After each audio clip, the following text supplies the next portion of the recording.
celebration. Good morning, it's 6 o'clock on Monday, the 6th of June. This is Breakfast on GB News with Isabel, Webster and me, Ellie Costello. Here's what's leading the news this morning.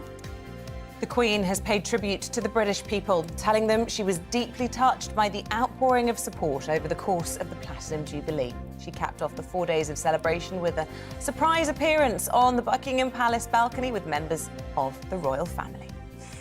Meanwhile, in Westminster, the Prime Minister Boris Johnson has vowed to get on with the job by focusing on the NHS as Parliament returns from recess. MPs could find out as early as today if the threshold has been reached for a vote of no confidence in the PM. The Transport Secretary, Grant Shapps, has called for airlines to provide automatic refunds for cancelled flights as thousands risk being stranded.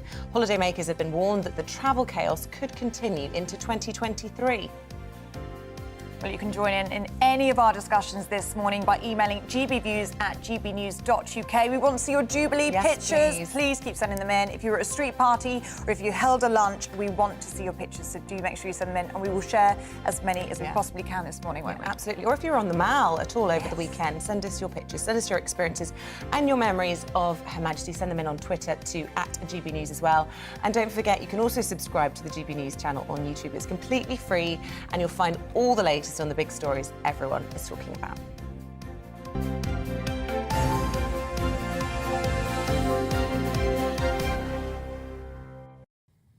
Good morning to you, and thanks for joining us. And let's go to our top story, where the Queen closed out a historic weekend of Jubilee celebrations yesterday with a surprise appearance on the Buckingham Palace balcony, alongside members of her family, including Prince Charles and Prince William. Well, Her Majesty later thanked the nation in a letter telling the British people, "My heart is with you all," and that she was humbled by the millions of people who celebrated over the weekend. Yesterday's festivities were capped off with a platinum pageant around Buckingham Palace and 85,000 big Jubilee lunches. It was a fantastic weekend, and here to speak about everything to do with the Jubilee weekend is Pandora Forsyth. She is the host of the Daily Express's Royal Roundup podcast.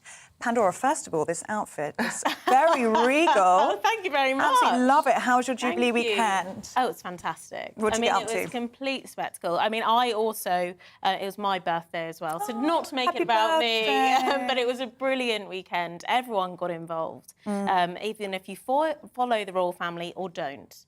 I mean, everyone got involved, whether that was a street party, whether that was travelling to London, you know, people across the Commonwealth as well. It was just fantastic. Yeah, Pandora, that was something we were talking about in the newsroom this morning, that this sense of unity, we've got to enjoy it while it lasts, because we've all been bickering as a nation for so many years, whether it's about Brexit, whether it's about lockdowns. There's been so much bad feeling between us, and this has been a real sort of collective celebration and party and a bit of a sigh of relief for a lot of people. Oh, absolutely, absolutely. And we did see, you know, most of, bar one, the royal family, you know, coming together. And I think everyone was a bit worried, you know, about Harry and Meghan making an appearance. But again, that went really smoothly. It was just a fantastic weekend, and everyone's so positive about it. You know, looking at the papers this morning, it's just glorious. Everyone just looks really happy. And the Queen as well, the message, it was so emotional, wasn't it? And we're just looking at that balcony picture, and as Ellie was saying earlier, it was a surprise appearance from Her Majesty. And I think not too subtle a message there. 3 future kings, and that really is the future of the monarchy right there. It is. And she reaffirmed her commitment yesterday to serving people to the best of her ability, but supported by those 3 young men, or not so young, in all of their cases, true, there. It's true. And it's so lovely to see so much of the royal family over the weekend, especially the youngsters. You know, we saw them all sitting down yesterday. Prince Louis was being very cheeky. We saw some of his personality coming through. And that was actually really nice, because we always see the royal family very serious. But actually just to see them, you know, acting like a family, you know, pulling faces and stuff, I thought it was very sweet. I think they really did steal the show in some parts, didn't they? The young Cambridges, I think that's the first time, we were just saying before we came on air, it's the first time we've really seen them kind of step up and have their first roles of duty really it's very this weekend. sweet, and all the sort of like, you know, waving and everything. No, it's absolutely lovely. It certainly seems as though Prince George, though, has a naturally serious temperament, which is a bit similar to his dad. And when you look at William versus Harry, and they talk about the heir and the spare, and it certainly seems as though Charlotte and Louis seem a little bit more light-hearted, and in many ways, isn't that a bit of good fortune for the monarchy that they've got these quite serious characters to carry them forward. I think they also need sort of like a serious head. I think in the next 10 years or so, I think it will be very interesting to see where the royal family goes. But I think this weekend just proved, you know, there's still a love for the royal family and there's definitely still a place for them. What about a highlight for you? I mean, for me, it was the Paddington Bear sit down with Her Majesty whipping out a marmalade sandwich and just seeing Her Majesty really laughing. I would love to know how they filmed it. But that was a highlight for me. What about for you? I think seeing them yesterday, sort of like bringing out all their personality, you know, Prince Louis making faces, you know, Charlotte trying to keep them all together. That was absolutely brilliant. And just seeing the street parties in general, I think, you know, just seeing everyone come together for it, I think was brilliant. And it's the love of our monarchy, as you say, you know, all those street parties that are going on up and down the country, but also people that travelled from all over the world. I mean, people coming over from America, weren't they, and standing outside Buckingham Palace? Literally tenting up a few days beforehand to see just a glimpse of maybe the royal family, you know, all the military going down. Oh, it's just absolutely amazing. And when we saw those illuminations in the sky as well. Oh, my goodness. Buckingham Palace on Saturday night for that party at the Palace looked incredible. Sensational. I've never seen anything like it. The optics that they can do with lights these days is incredible. And also, it's great advertising for the UK. I mean, we know the royal family play a huge role in terms of tourism, but the message that's sent out to the world, I mean, London just looked fantastic, and indeed all of the parts of the country that the royals really highlighted as well. I mean, it just goes to show how many months of preparation. Credit to the event planners, because that would have just been insane. But yeah, no, just seeing everyone coming down yesterday, so many familiar faces from, you know, Kate Moss, Diana Ross, you know, all flying in to celebrate the Queen. It was just fantastic. It really, really was. And what did you think about our Queen? Because don't you think that just shows her resilience, that she had to step out of Friday, she had to step out of Saturday, but just there at the last moment, she came out onto the balcony looking absolutely wonderful in her green hat and her green coat. I know, wasn't it just so sweet? And also the fact she said in her message, she remains committed. You know, she's in her 90s. Credit to her. And she looked genuinely happy. And I think, you know, more of these events going forward, she'll go to events that she actually wants to go to and that she's passionate about. But I think she was just so happy that it went so smoothly, you know, a lot of pressure. But yeah, it went amazingly. Do you think she's ever overwhelmed by the outpouring of love? Because it is incredible to see, isn't it? The amount of people that still come out to see her. I mean, there's Americans that pitched up for days to try and catch a glimpse of her. There wasn't even any guarantee. Well, I was thinking about that balcony moment, you know, how they would feel, you know, looking out and seeing that many people. You know, there have been, you know, wavering moments over the years, you know, and lots of talk about the royal family, where they'll be in the future. And I think that probably just showed her, you know, actually, I've still got a place here.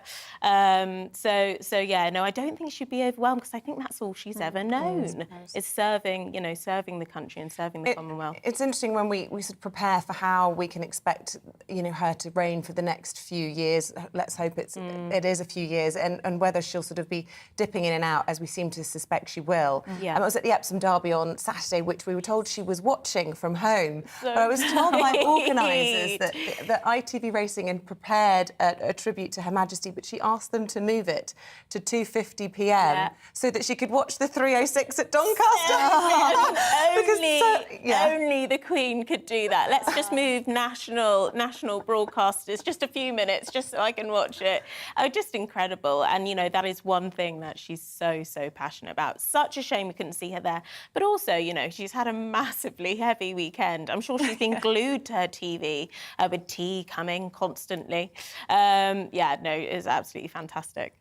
Go on. I was just about to say, do you know what I found really, really special? It's actually on the front page of the Mirror. For me, I think this was one of my personal highlights, is watching the relationship between her great-grandchildren, it is great-grandchildren, isn't it? And the Queen, and the reverence and the respect. I mean, look at that look of adoration adorable. on George's face. It's just incredible, isn't it? It's just, they clearly are a very close family. Yeah, so sweet. And even more so, I think, over the past couple of years, they must have developed a relationship. And also seeing them all growing up right in front of us, you know, in a suit and everything. Only a few years ago, he wouldn't have been in a suit.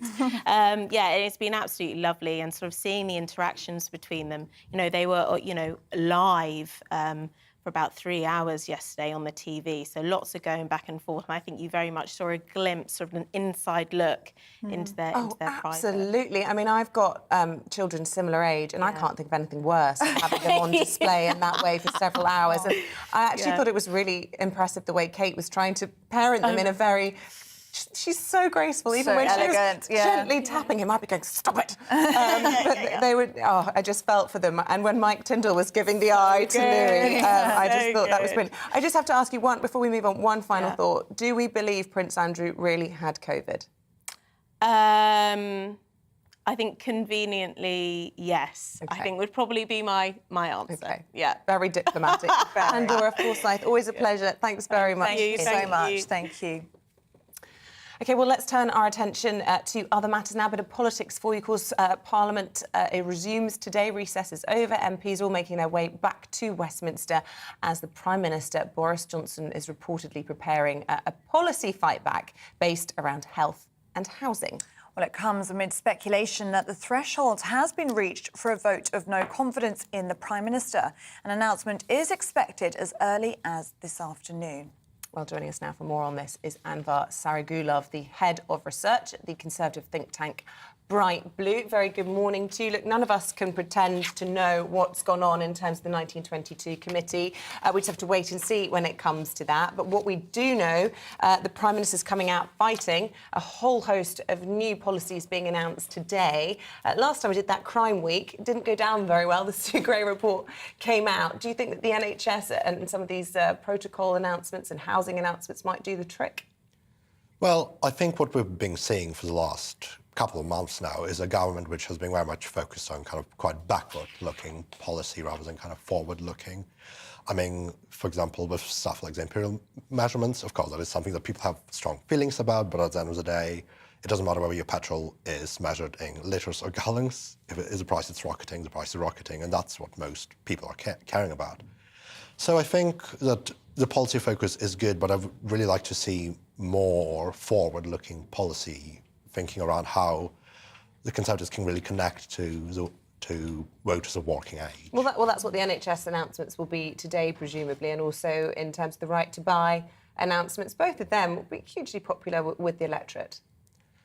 Well, yes, certainly. I think there's concern around NHS waiting lists, and of course, people who are currently trying to access GPs or services in hospitals are struggling with that.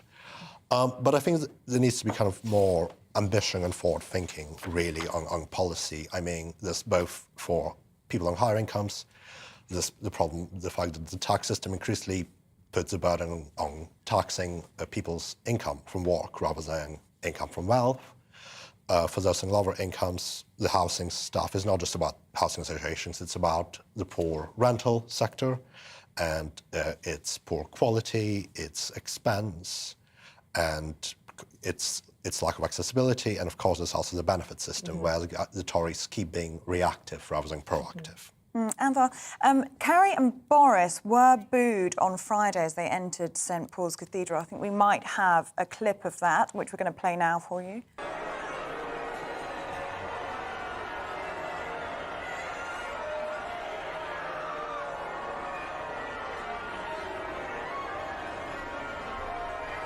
Into the cathedral, but the iPaper was saying that, quoting a Tory rebel here, saying that once you've lost the support of the royalists, as a Conservative, there's not much more to go on. What do you think about that? Well, I think it is quite clear from the polling and from this clip that there is definitely significant difficulties with the current government and how they basically have the extent to which people trust them. And I think quite a significant part of it is just around policy delivery and failure to really be quite proactive in the policies and forward thinking. Well, let's talk about that polling then. Sunday Times had some fairly terrible numbers. If you are the Prime Minister, they're talking about this upcoming by-election, they think, in Wakefield, which of course was famously taken by the Conservatives in 2019 from Labour, where they could lose by as much as 20 points. And not much hope either for Tiverton and Honiton, which is also having a by-election on the same date. Yes, well, I think it's quite clear that the Conservatives are going to have a tough time in both by-elections. But I think it also comes back to this point about why does a working-age person vote Conservative at this point, given the pressures on their salaries from taxes, given the poor quality of housing that they face, and given the fact that the social security system supports those on the lowest income so poorly. OK, Anvar Saragulov, good to get your thoughts this morning, Head of Research at Bright Blue. Thank you very much indeed.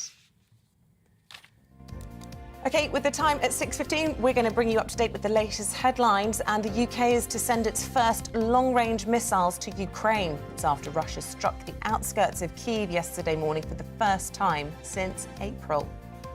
NHS patient care is at risk because of staff shortages in nursing. A report by the Royal College of Nursing reveals more than 8 in 10 nurses reported staffing levels on their last shift wasn't sufficient enough to meet patient needs. At a keynote speech later, the RCN Chief Executive Pat Cullen will say that staff shortages is also driving nurses to leave the profession. The Queen has said she remains committed to serving the nation to the best of her ability as millions of people return to work today after 4 days of Jubilee celebrations. Her Majesty made a surprise appearance on the balcony of Buckingham Palace yesterday, closing the festivities. And in a letter to the nation, the monarch said she hopes the renewed sense of togetherness will be felt for many years to come.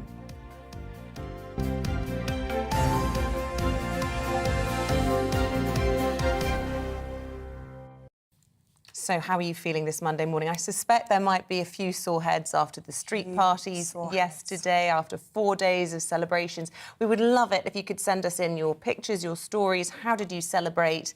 How are you feeling about it all this morning? And do you hope that, as the Queen suggests there, that this sense of togetherness might last for years to come? Or do you think we might just throw it away casually after a few days? Let us know your thoughts on that. What do you think about the appearance on the balcony, that surprise appearance by Her Majesty yesterday, and of course the Cambridges and the Cambridge children especially? What did you think about seeing lots more of them this weekend? How was your Jubilee celebrations? Oh, it was brilliant. I enjoyed the derby on Saturday, had a fabulous day, and it was just so lovely to be with other people, and Princess Anne was there, and as were her 2 children, Peter and Zara.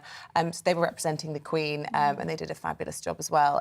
It's just been a glorious few days, but I'm a bit exhausted from all the partying. I'm sure everybody is this Monday morning. So let us know your stories and keep sending them in. OK, stay with us because we're going to be discussing the ongoing Northern Ireland Protocol as Parliament returns for business today. But first, let's get the weather for you. Looking ahead to today's weather, and overnight rain will be clearing into the North Sea this morning, leaving much of the country dry. Let's take a look at some of the details. Well, much of southwest England should be dry with some sunny spells. However, it won't be too long before thicker cloud and outbreaks start threatening the far west of Cornwall. Still a lot of residual cloud across southeast England with some bits and pieces of rain and drizzle in places, and breezy towards the coast. A similar picture across much of Wales with grey skies for many and some dampness lingering on, especially across the south of the country. The cloud will extend across much of the Midlands too, although here it should be a mostly dry picture at lunchtime. Some brighter spells may start to develop further to the northeast.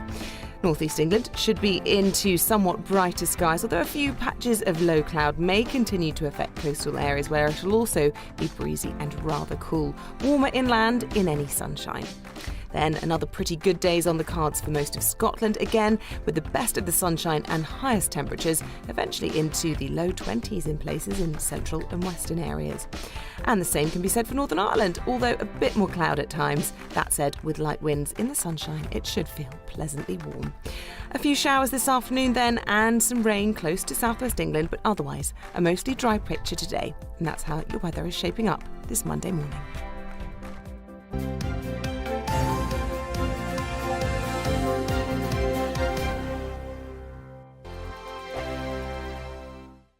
We are GB News. We're right across this great nation. On TV, on radio, on digital. Absolutely everywhere. We don't talk down to you. We embrace all voices. With honest and civilised conversation. We're not part of the establishment. We're one of you. And we're only getting started. Join us on GB News, the People's Channel. Britain's news channel.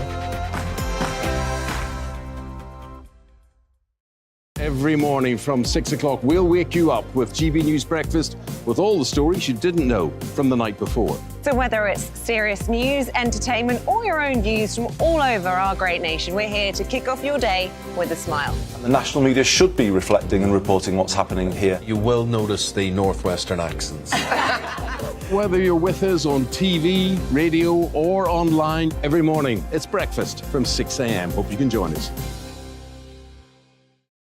Join us for Ministry of Offence, the comedy panel show that's just like the news, in that the left fights the right and it doesn't really seem to matter who wins. We cover the big stories. It was in fact a troop of baboons and not angry vegans. I like that. And the really important stories. Fat naked cow gets stuck in swimming pool. It's a headline in a lot of local newspapers. Yeah. We're on the same team, Nick. Yeah, but I'm just helping you. Join us for Ministry of Offence, Saturday nights, 8 o'clock on GB News.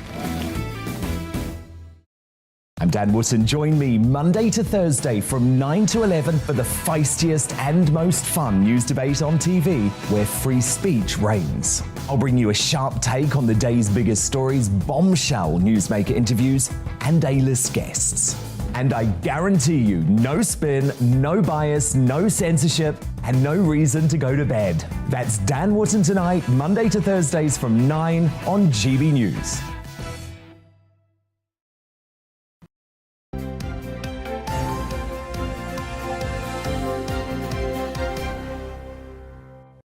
Welcome back. It's just gone 6:22 on this Monday morning. Still to come on our programme, could social media and specifically could TikTok videos be to blame for a rise in ADHD diagnoses? We'll be speaking to a doctor who explains why new treatment could help to reduce or even eliminate some of those symptoms. That's just before 7 o'clock this morning. Also coming up in the next hour, we'll ask the Shadow Health Minister Wes Streeting about the delays to the country's hospitals as government returns to Parliament after recess. He's with us at 7:15. And remember, do join in any of our discussions. You can email us gbnews@gbnews.uk or you can tweet us at gbnews.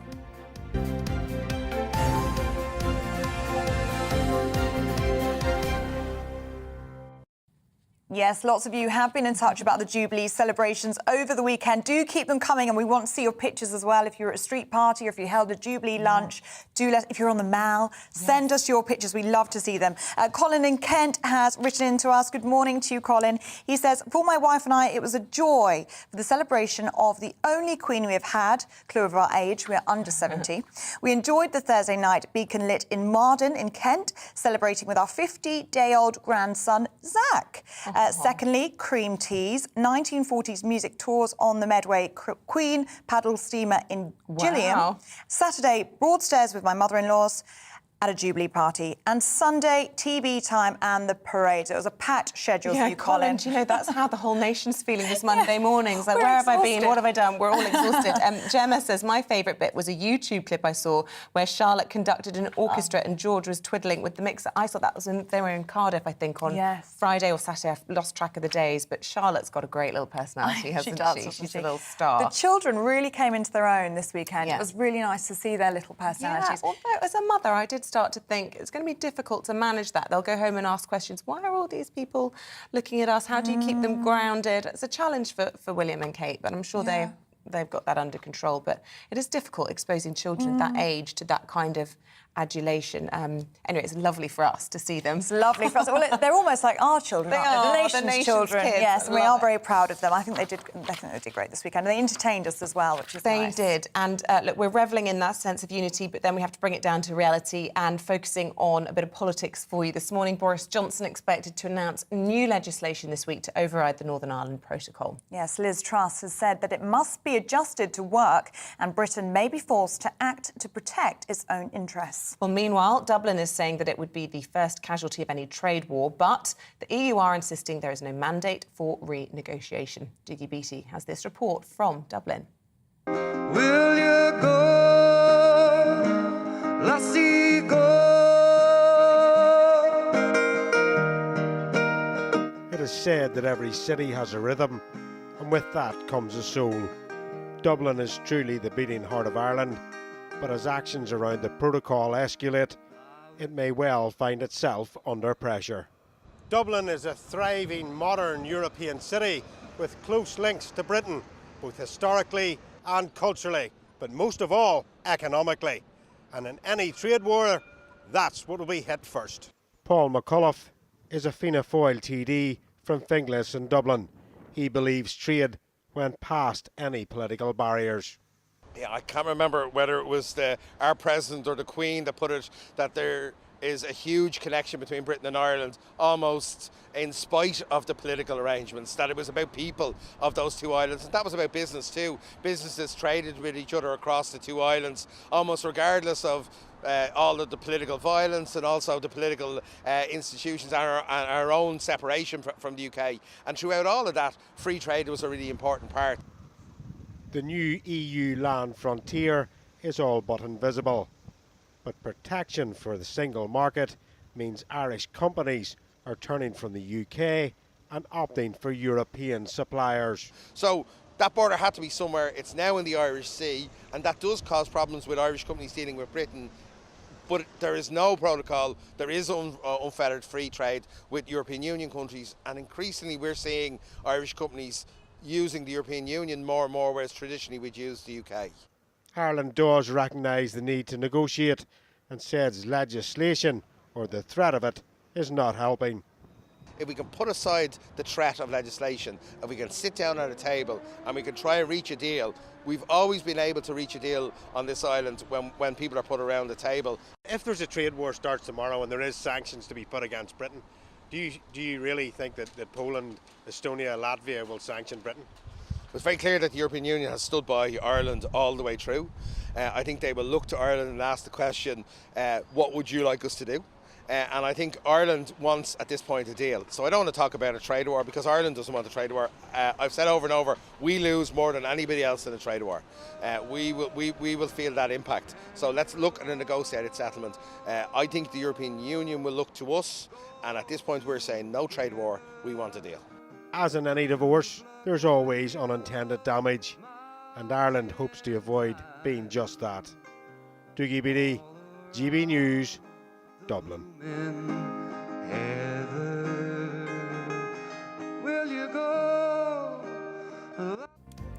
I enjoyed that singing there. Well, stay with us. We're taking you through your Monday morning newspapers with Chris Akabusi and Emily Carver after this.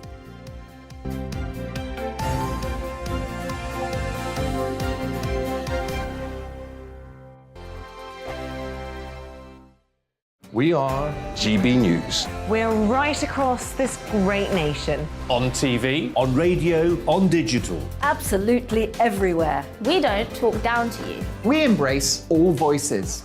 With honest and civilised conversation. We're not part of the establishment. We're one of you. And we're only getting started. Join us on GB News, The People's Channel. Britain's news channel. Every morning from 6 o'clock, we'll wake you up with GB News Breakfast with all the stories you didn't know from the night before. So whether it's serious news, entertainment, or your own views from all over our great nation, we're here to kick off your day with a smile. And the national media should be reflecting and reporting what's happening here. You will notice the northwestern accents. Whether you're with us on TV, radio, or online, every morning, it's breakfast from 6 a.m. Hope you can join us. Join us for Ministry of Offence, the comedy panel show that's just like the news, in that the left fights the right and it doesn't really seem to matter who wins. We cover the big stories. It was in fact a troop of baboons and not angry vegans. I like that. And the really important stories. Fat naked cow gets stuck in swimming pool. It's a headline in a lot of local newspapers. Yeah. We're on the same team, Nick. Yeah, but I'm just helping you. Join us for Ministry of Offence, Saturday nights, 8 o'clock on GB News. I'm Dan Wootton. Join me Monday to Thursday from 9 to 11 for the feistiest and most fun news debate on TV, where free speech reigns. I'll bring you a sharp take on the day's biggest stories, bombshell newsmaker interviews, and A-list guests. And I guarantee you, no spin, no bias, no censorship, and no reason to go to bed. That's Dan Wootton tonight, Monday to Thursdays from 9 on GB News.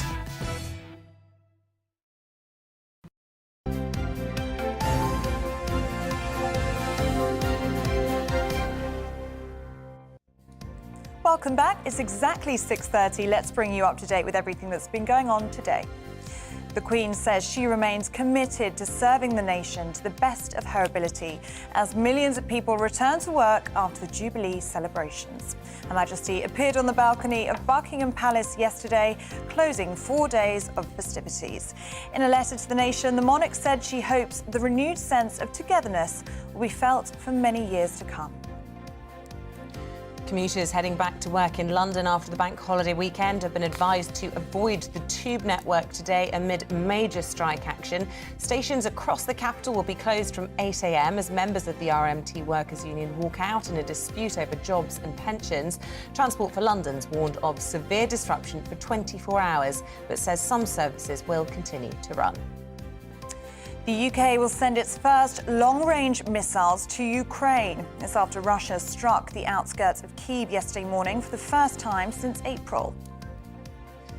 Patients are being encouraged to get checked for cancer in a new TV advert that's being launched by the NHS. It's after polls from NHS England showed that almost a third of patients would put off seeing a GP due to worries about receiving bad news or wasting NHS time.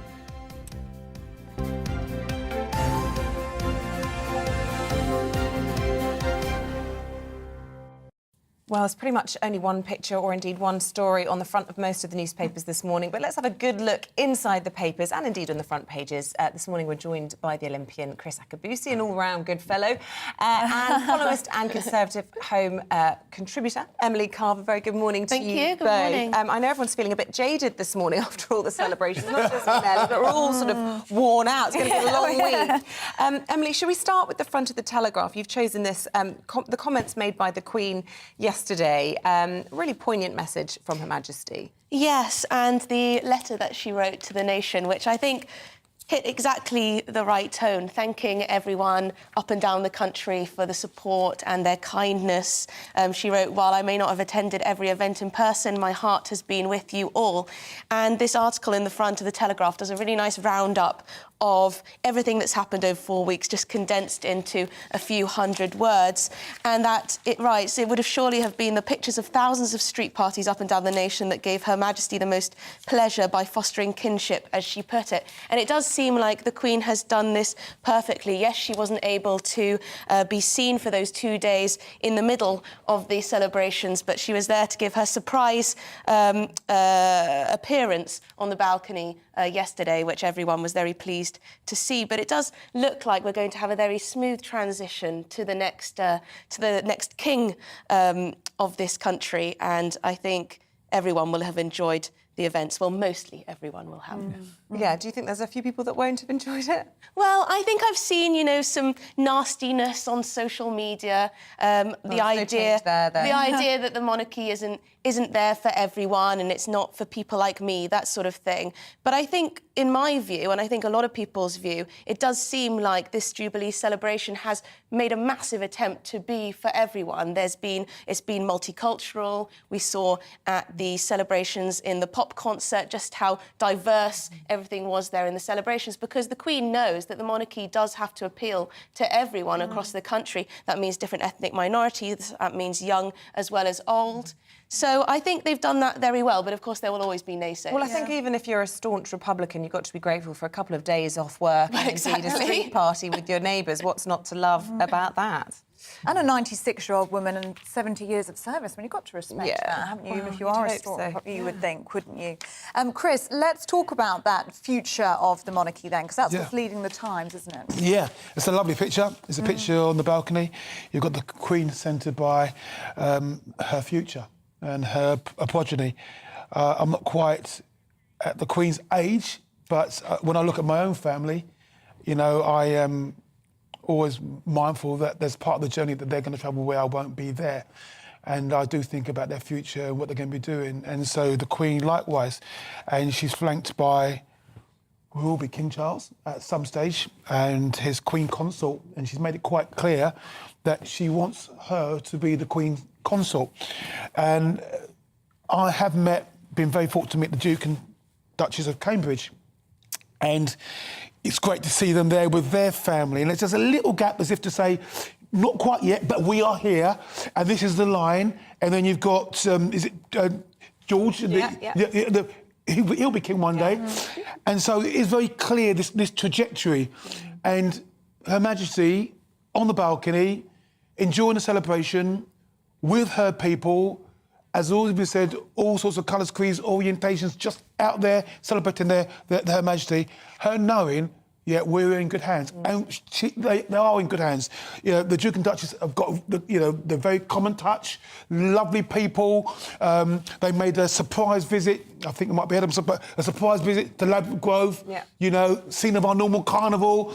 You know, so you can just see they've got it right. They've got it right.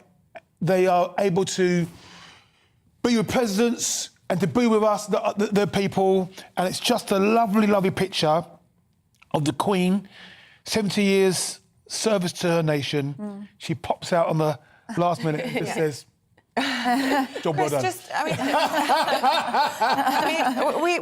The reason that you met the Cambridges, obviously we all know that you were an Olympian and much loved by the nation, but you were there working with children. Yes, Tell us about what they were like, because I remember seeing the pictures of you guys on the TV and obviously knowing you, I was so thrilled. But I could see you were making them laugh, as you do. Exactly. But they can laugh easily. No, 100%. I was just, because, look, the night before because obviously it's secret. So the night before, I was told that when I get to Cornwall House, I was going to meet the Duke and Duchess. Oh, I didn't sleep all night. I didn't sleep all night. I mean, I've met Charles, Prince Charles. I met the Queen, which was obviously beautiful when I got my MBE. But I mean, I remember seeing young William growing up. You know, yeah. And then all of a sudden, very strong man. And so I was a little bit nervous. I really did. I like his mum as well, you see. And so I didn't know how to be. And they said, "No, you can sit there when he comes in." No. Because I stood up when he came in. But they were just so great. And I sat next to Kate sat next to me, should I say. She was so charming. And then they wanted to ask me questions, see? So I started telling my stories, and they were giggling. And it was just like, oh, my gosh. Instantly friends. Yeah, able to talk to them instantly. Yeah, absolutely wonderful people. And I thought to myself, OK, you know what? We are good as... But also, because it was about looked after children, the in-depth knowledge, and it was actually Catherine, should I say, who's got the in-depth knowledge, but you could see that these two people really want to work with their people for all sorts of vantage levels. You know, look, my time in the children's home was good. I know there's been some people who've had some bad experiences with the children's home, but they want to make a difference. Yeah. They really want to use their position.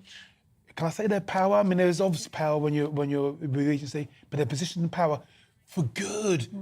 You know, and I was enamoured with the Cambridges when I met them. Yeah, and so many people are. And just to pick up on that point, Emily, because I think talking about the power of the royals, and we heard from Prince William himself on Saturday night at the party at the palace, using his voice and choosing to, it's not a political point, but we know the royals are deeply passionate about conservation and climate change, and they used that opportunity very squarely to focus on that issue, which I think was really interesting. Yeah, and I mean, not everyone will like that. Some people will view that as political, but I don't think conservation and the environment, I think that's something that appeals to most people. Most people want us to live in a beautiful planet and want it to be safe for future generations. So I think that can be seen as something that everyone can believe in and everyone can support. It was so funny watching the 3 children there. Their facial expressions, I've never seen anything like it. The grimaces, then the grins, then the big smiles, then the singing along, Sweet Caroline. I loved that. That was the tune he knew. Yes. I found that really interesting. Yeah, George liked that one, didn't he? Yeah, that was the song he knew. Football, isn't it? It's football. Not the modern ones, not the modern songs, not the hip hop or whatever it was. It was Sweet Caroline that he liked. But yes, I think there's nothing really you can't like about Prince William and Kate. Of course, Kate got a bit of grief before she became royalty, but she has just performed perfectly, really, and she just looks so elegant, and Watching William's her, so kind. You just wouldn't believe that she isn't royal by blood. I mean, she's so natural, isn't she? She can't step a toe out of line. It doesn't seem. Honestly, the way she was with the children was so graceful. But again, you see what I see there. You can see William's been well groomed. Princess Catherine, she's been well groomed too. You can tell that she's taken the position seriously. She's wedded to her husband. Her husband is the future king of Great Britain, and they've taken so that sort of genetic stuff that's been passed on with the Queen. This is about duty. This is about honour. This is what we do. You can see it's embedded in these 2 young people. Yes, and now the children. Emily, let's talk about the weather this weekend, because we can always rely on the Daily Star for something different, can't we? Long to reign over us is the front. That's quite an amusing pun on the front page of the Daily Star. I do like how they always have an alternative story there. Always. Yes, so obviously there was a little bit of rain yesterday. It didn't put off celebrations too much, but apparently the rain is here to stay. We've got yellow warnings in place, flooding in eastern parts of England. Apparently, it's unlikely to let up until next Tuesday. Oh, marvellous. So we've got that to look forward to. Lots and lots of rain and storms. I mean, it's pretty miserable this morning here in London. I'm not sure what it's going to be like around the rest of the country, but it looks like it's quite torrential rain and extreme I read conditions. the forecast this morning for the channel, and I can tell you it's quite good in Scotland today. Oh, well, that's nice. Pretty rubbish in the east and the west of England. But yeah, it's just classic British weather. It's quite fitting, I suppose. We were quite lucky over the weekend. It seemed like we had a little bit of nice weather in between the horrible rain. We did. Thursday and Friday was lovely. It had the potential to be a washout, but it was fabulous. Chris, can we talk about these Jubilee picnics? 18 million people having lunch. This is a double-page spread inside the Mail. And that togetherness feeling that we've been talking about all morning. And I actually think it is a really important point that we've all been fighting each other over our views on Brexit, over our views on lockdown. We're all exhausted by it. And in fact, it's Kinsey Schofield, who's going to be coming on a little bit later, and who does a lot of our showbiz for the channel, talking about how in the States they're just killing each other with their just divided democracy, and how she wishes they could have something like this over there to just heal the nation. And there's something to be said for it. Yeah, no, it's beautiful. It's lovely. I mean, my little community, little settlement, we had something in our courtyard, but nowhere near as grand as some of these pictures I can see here in the spread, page 10 and 11 of the Mail. You know, for example, if you were in Morecambe, you could sit down to a lunchtime record breaker, a 1.6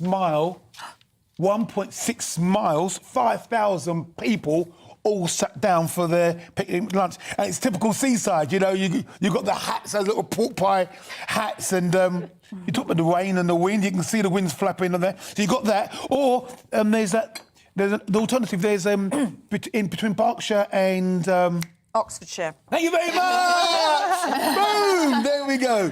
Goring and Streatham, you know, over the Thames. So you can just imagine all over the United Kingdom, these lovely little pictures, and then you've got 17 Surrey, and it's just great to think that all over the country we're getting together. What I would have liked, though, if possible, 1 hour where they said, at this hour, we all get together and we toast the Queen. Yeah, that would have been nice. One little moment, because in our little place, at 3 o'clock we were together yesterday. I didn't know, when are we actually going to say to Her Majesty.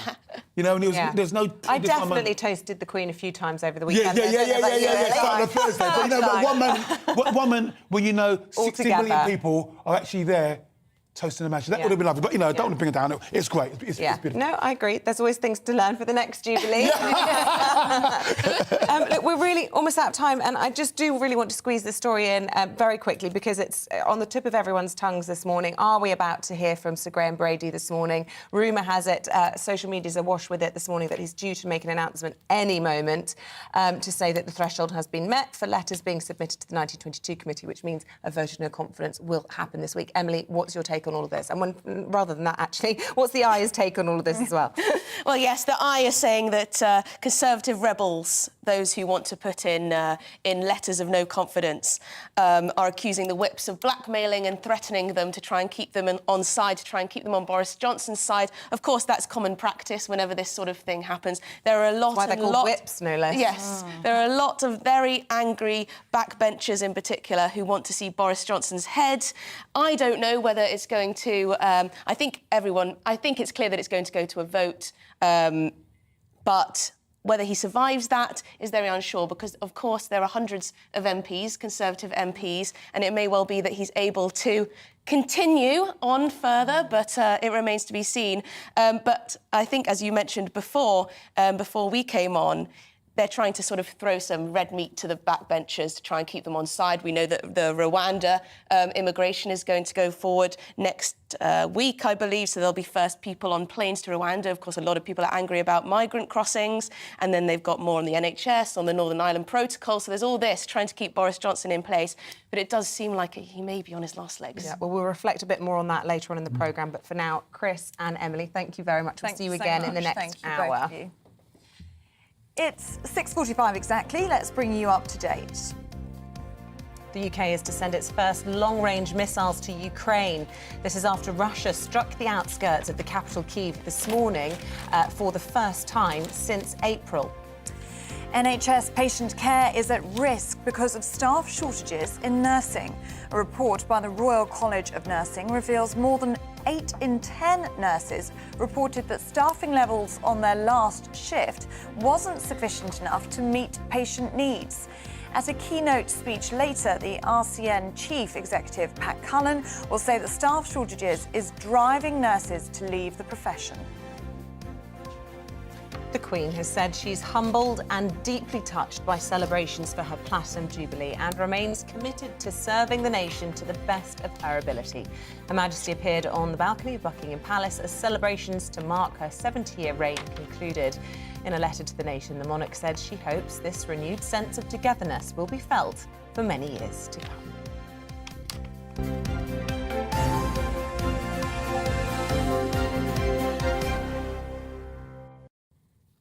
A new treatment for ADHD could reduce or eliminate symptoms of the condition by measuring brain activity. Well, this comes as diagnoses for the condition have risen massively over the past decade, with many pointing to social media and the pandemic as possible reasons why. Well, joining us now for more is neuroscientist Dr. Thomas Danhauser. I hope I pronounced that correctly. That's very good. That's very good. Listen, this is worrying, isn't it? I mean, are we actually seeing a generation of youngsters developing this condition as a result of kind of modern habits, or is there some other explanation? I think there's two parts to it. I think that we are diagnosing more children and adults with ADHD. Studies show that it's not on the increase. It's just that it's recognized more. It is actually the most common serious mental health condition. So nearly 4.5 million British adults are affected by it, but only 1 in 10 are diagnosed and treated. And the problem is that there are very long NHS waiting lists and there are just not sufficient sort of services. So we generally in clinic, I'm inundated with people requesting assessment and treatment. In terms of the social media, smartphone addiction side of things, people who spend too much time and get addicted look like they have ADHD. So it's one of the most common differential diagnosis that we now make as somebody comes and they look like they have ADHD, or a child comes and then actually, you know, when you look into their social media and smartphone use, that is really... Oh, so the good news for that then would be that they don't need some Ritalin or course of difficult treatment. They just need to stop using their phone so much. If there are parents watching this thinking, I think my kid's got ADHD, perhaps try taking away the tablet or the TikTok or whatever for a while. And that really is it, because actually you don't want to give a child who has an internet or smartphone addiction medication for ADHD, because they won't do well. So it's very important to distinguish. And we're trying new things all the time. So we've recently started an online clinic called the mindfit.clinic to help adults, not yet children, but to help adults get a fast assessment to distinguish between these things. Because there's also things like, there's a type of post-traumatic stress disorder which children have if they are, exposed to adverse circumstances and abused, that also looks like ADHD, but again, they don't do well at all on the treatment for ADHD. Okay. And this is one of the issues, isn't it? Because I find this story really interesting because I've got TikTok and I actually watched a video, and this is part of what we're talking about now. It's a viral video, over 10 million likes, and it's saying, do you have ADHD? And these symptoms are very generic. Or if you don't like clutter, if you don't like mess, if you've got intense concentration, you might have ADHD. And I actually watched that and I thought, well, that's me. That sounds like me. That could be me. But there must be that danger, and we're seeing these numbers here, that danger of self-diagnosis and even self-medication in some circumstances.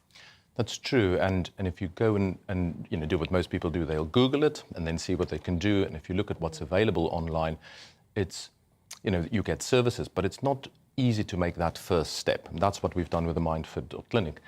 And it really is important to distinguish between, just having some symptoms, and some sort of difficulties and actually having the condition, because the condition is serious, so people who suffer from it are much more likely to struggle academically. They drop out of school early, teenage pregnancies, drug and alcohol abuse. They're more than 5 times more likely to suffer from depression and anxiety. They attempt suicide. They are the drivers in accidents. So it really is a very serious condition. So I think it's important to actually get an accurate diagnosis and get people who need the treatment on treatment. The social media, smartphone addiction is another problem, and we really would like to do something about that. But, that's a big battle. We've got the attention economy. There are big players behind, TikTok. They want your attention when they sell it for advertising. So don't go near TikTok is my note to myself as a parent. And Dr. Danhauser, I know that there's, as you say, there's lots of myths around ADHD out there. I mean, one of the most successful people I know has ADHD. He says to me he's grown out of it, but he did take the medication as a youngster. I mean, is it possible to go on to have an extremely successful career? Because he doesn't need much sleep, he doesn't suffer from hangovers, he's highly driven. You can be a high-functioning person with ADHD, can you not? Yeah, it's not incompatible with success or intelligence. You've got to find some ways to manage the symptoms. So some of the most successful people I know have ADHD, and they find ingenious ways. So one of my clients has 3 PAs. And they literally do everything for him that he can't as a result of his ADHD. But the things that he's uniquely talented at, he does, and he does very well. The problem with ADHD is not a problem of skill. It is a problem of consistent application of skill. And that's what people find frustrating. And that's why some people say it's a myth, it doesn't exist. Because yes, my child can sit and study for an hour, but can they do that day after day during an exam or during, work?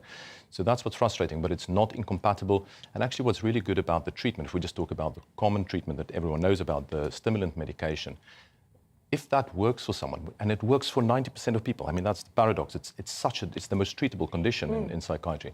But if that works, they can only take it on the days that they require it. It's not every day. So a lot of my clients do that. They decide what day they take it on. If it's a day of hard sort of study or work or reports, then they do it. But on days that it's meeting, they don't do it. Okay, interesting. So 1.5 million adults in the UK have the condition, but only 120,000 are formally diagnosed. Is it difficult to diagnose ADHD? And it does present itself differently, doesn't it, in men and in women? So first of all, I think that's incorrect. The latest estimate is that there's 4.5 million people, adults. It's 6.7% of the population.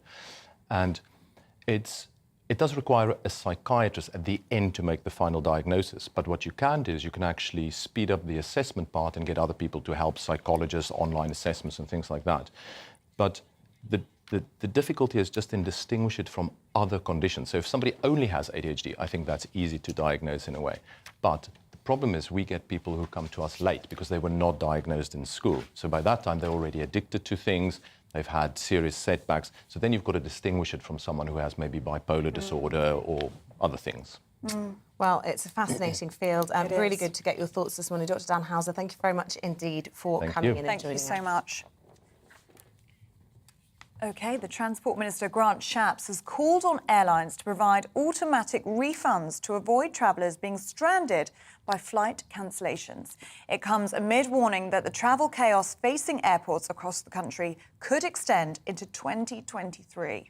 Well, let's get the thoughts now of the travel expert Simon Calder. He's been keeping tabs on all of the chaos for us. Really good to see you, Simon. Look, just give us a snapshot, really, of where the main problems are this morning and, you know, if, as some are suggesting, it could indeed go on until 2023.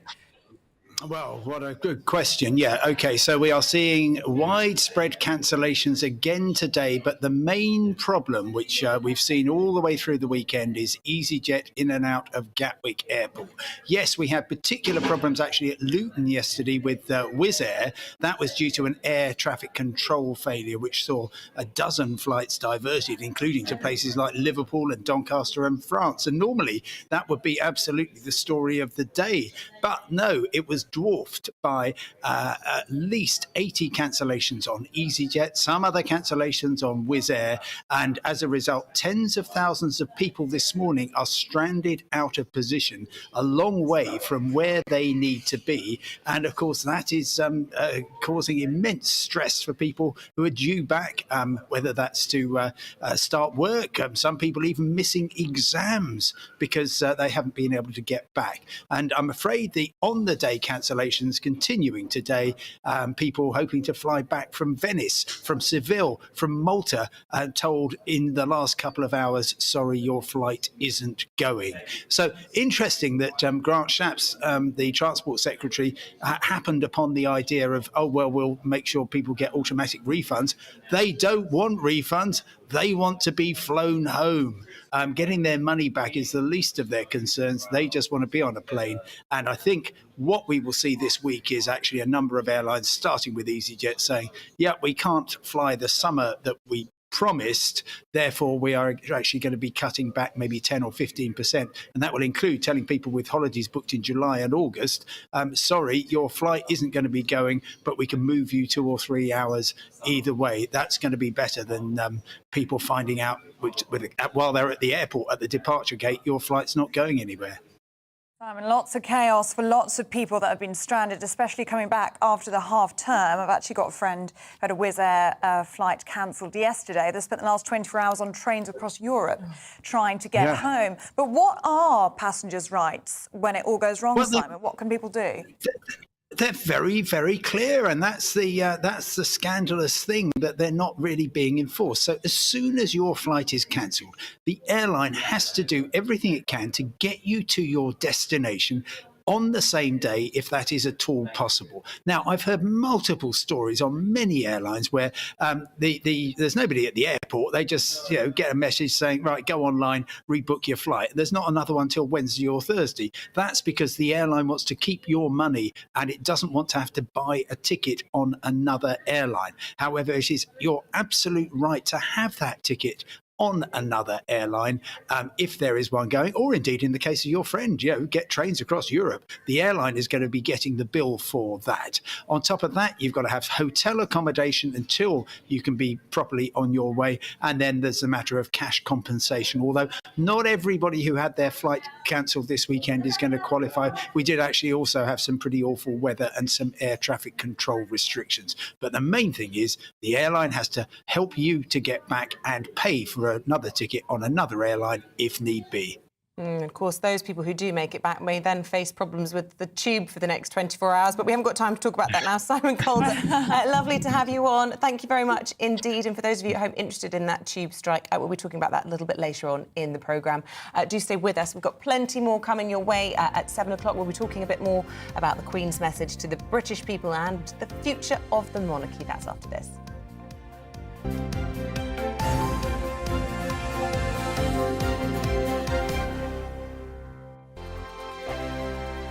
We are GB News. We're right across this great nation. On TV, on radio, on digital. Absolutely everywhere. We don't talk down to you. We embrace all voices.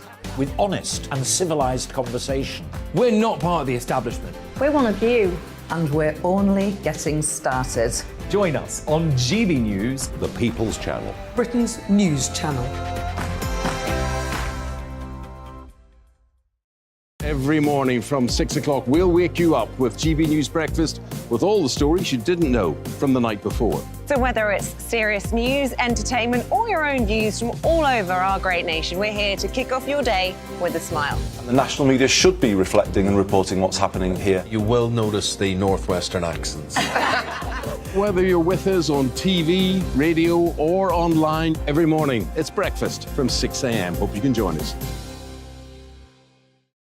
Join us for Ministry of Defence, the comedy panel show that's just like the news, in that the left fights the right and it doesn't really seem to matter who wins. We cover the big stories. It was in fact a troop of baboons and not angry vegans. I like that. And the really important stories. Fat naked cow gets stuck in swimming pool. It's a headline in a lot of local newspapers. Yeah. We're on the same team, Nick. Yeah, but I'm just helping you. Join us for Ministry of Defence, Saturday nights, 8 o'clock on GB News.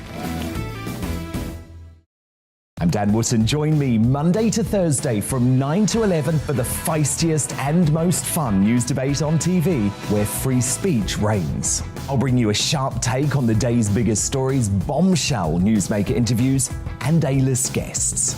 And I guarantee you, no spin, no bias, no censorship, and no reason to go to bed. That's Dan Wootton tonight, Monday to Thursdays from 9 on GB News.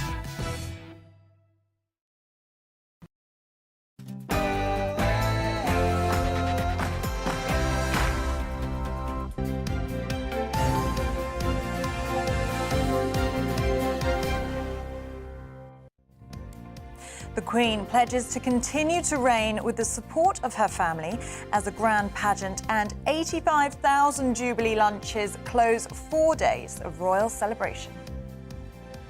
Good morning. It's 7 o'clock on Monday, the 6th of June. This is Breakfast on GB News with me, Isabel, Webster and Ellie Costello. Here's what's leading the news this morning. The Queen has paid tribute to the British people, telling them she was deeply touched by the outpouring of support over the course of the Platinum Jubilee. She capped off the 4 days of celebration with a surprise appearance on the Buckingham Palace balcony. Meanwhile, in Westminster, the Prime Minister's vowed to get on with the job by focusing on the NHS. As Parliament returns from recess, MPs could find out as early as today if the threshold has been reached for a vote of no confidence in the Prime Minister. The Transport Secretary, Grant Shapps, has called for airlines to provide automatic refunds for cancelled flights, as thousands risk being stranded. Holidaymakers have been warned that the travel chaos could continue into 2023. And as always, we want to hear from you. We are the People's Channel. We've been with you all through this Jubilee, and we would love to hear about how you spent your weekend, your memories, your reflections, your feelings this Monday morning. Lots of people feeling a little bit jaded after 4 days of celebrations. Send in your thoughts, your views, your pictures to gbviews@gbnews.uk, or you can tweet us at GB News. You can also subscribe to the GB News channel on YouTube to get all the latest on the big stories everyone is talking about.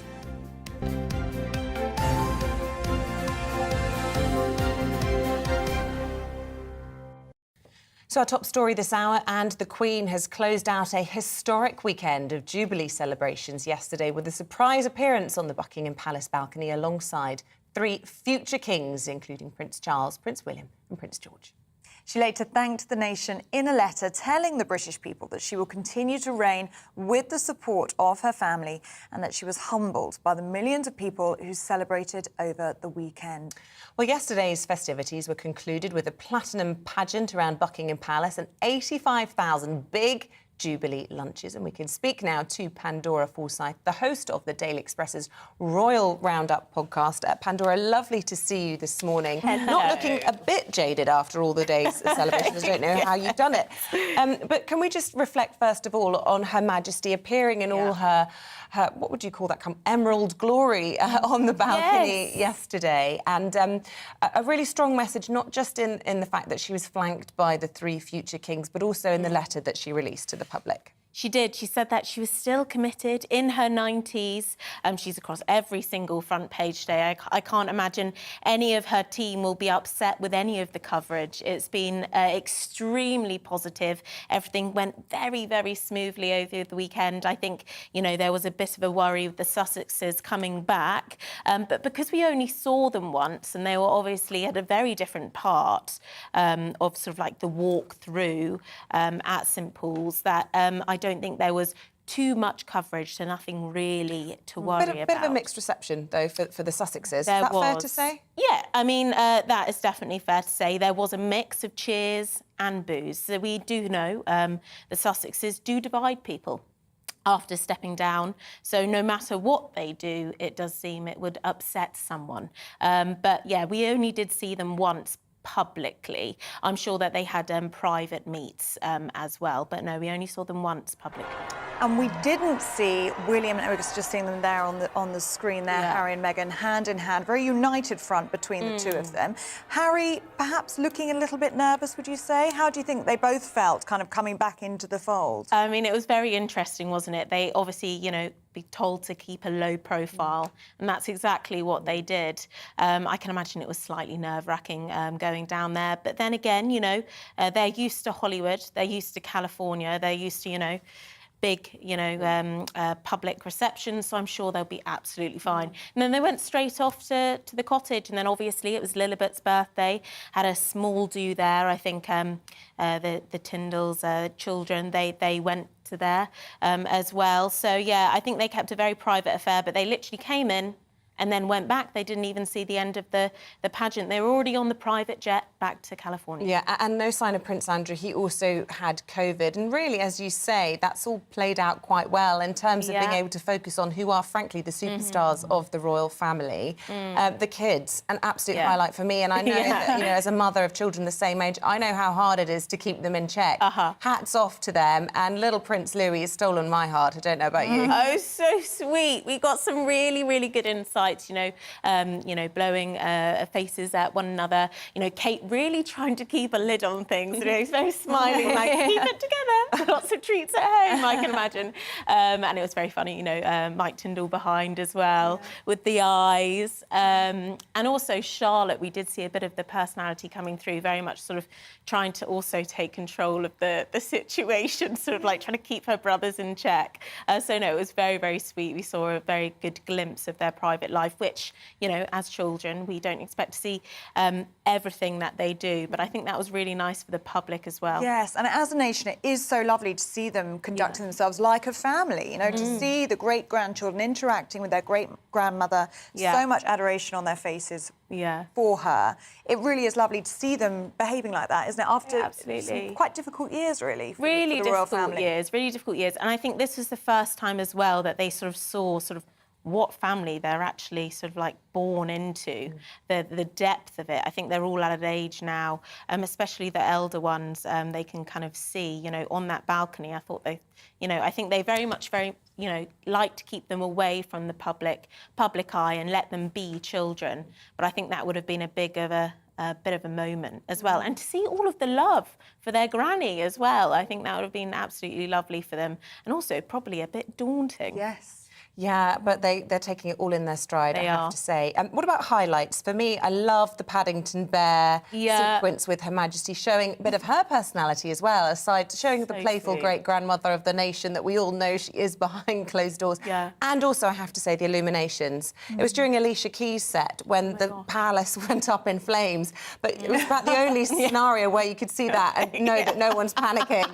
But the whole thing was visually stunning and just did the nation proud. For me, I just felt very proud to be British at that moment. Yes. Absolutely, absolutely. And we'll have memories as well, which will last a lifetime. You know, so much was spent, I think, you know, 15 million yesterday on the pageant itself. I mean, it was just absolutely amazing. And I think it appealed from everyone, from children all the way up.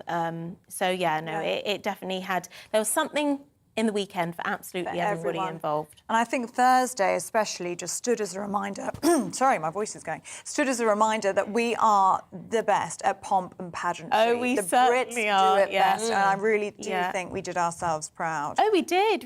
And, we, it's, not only on our papers, but everyone's papers this morning.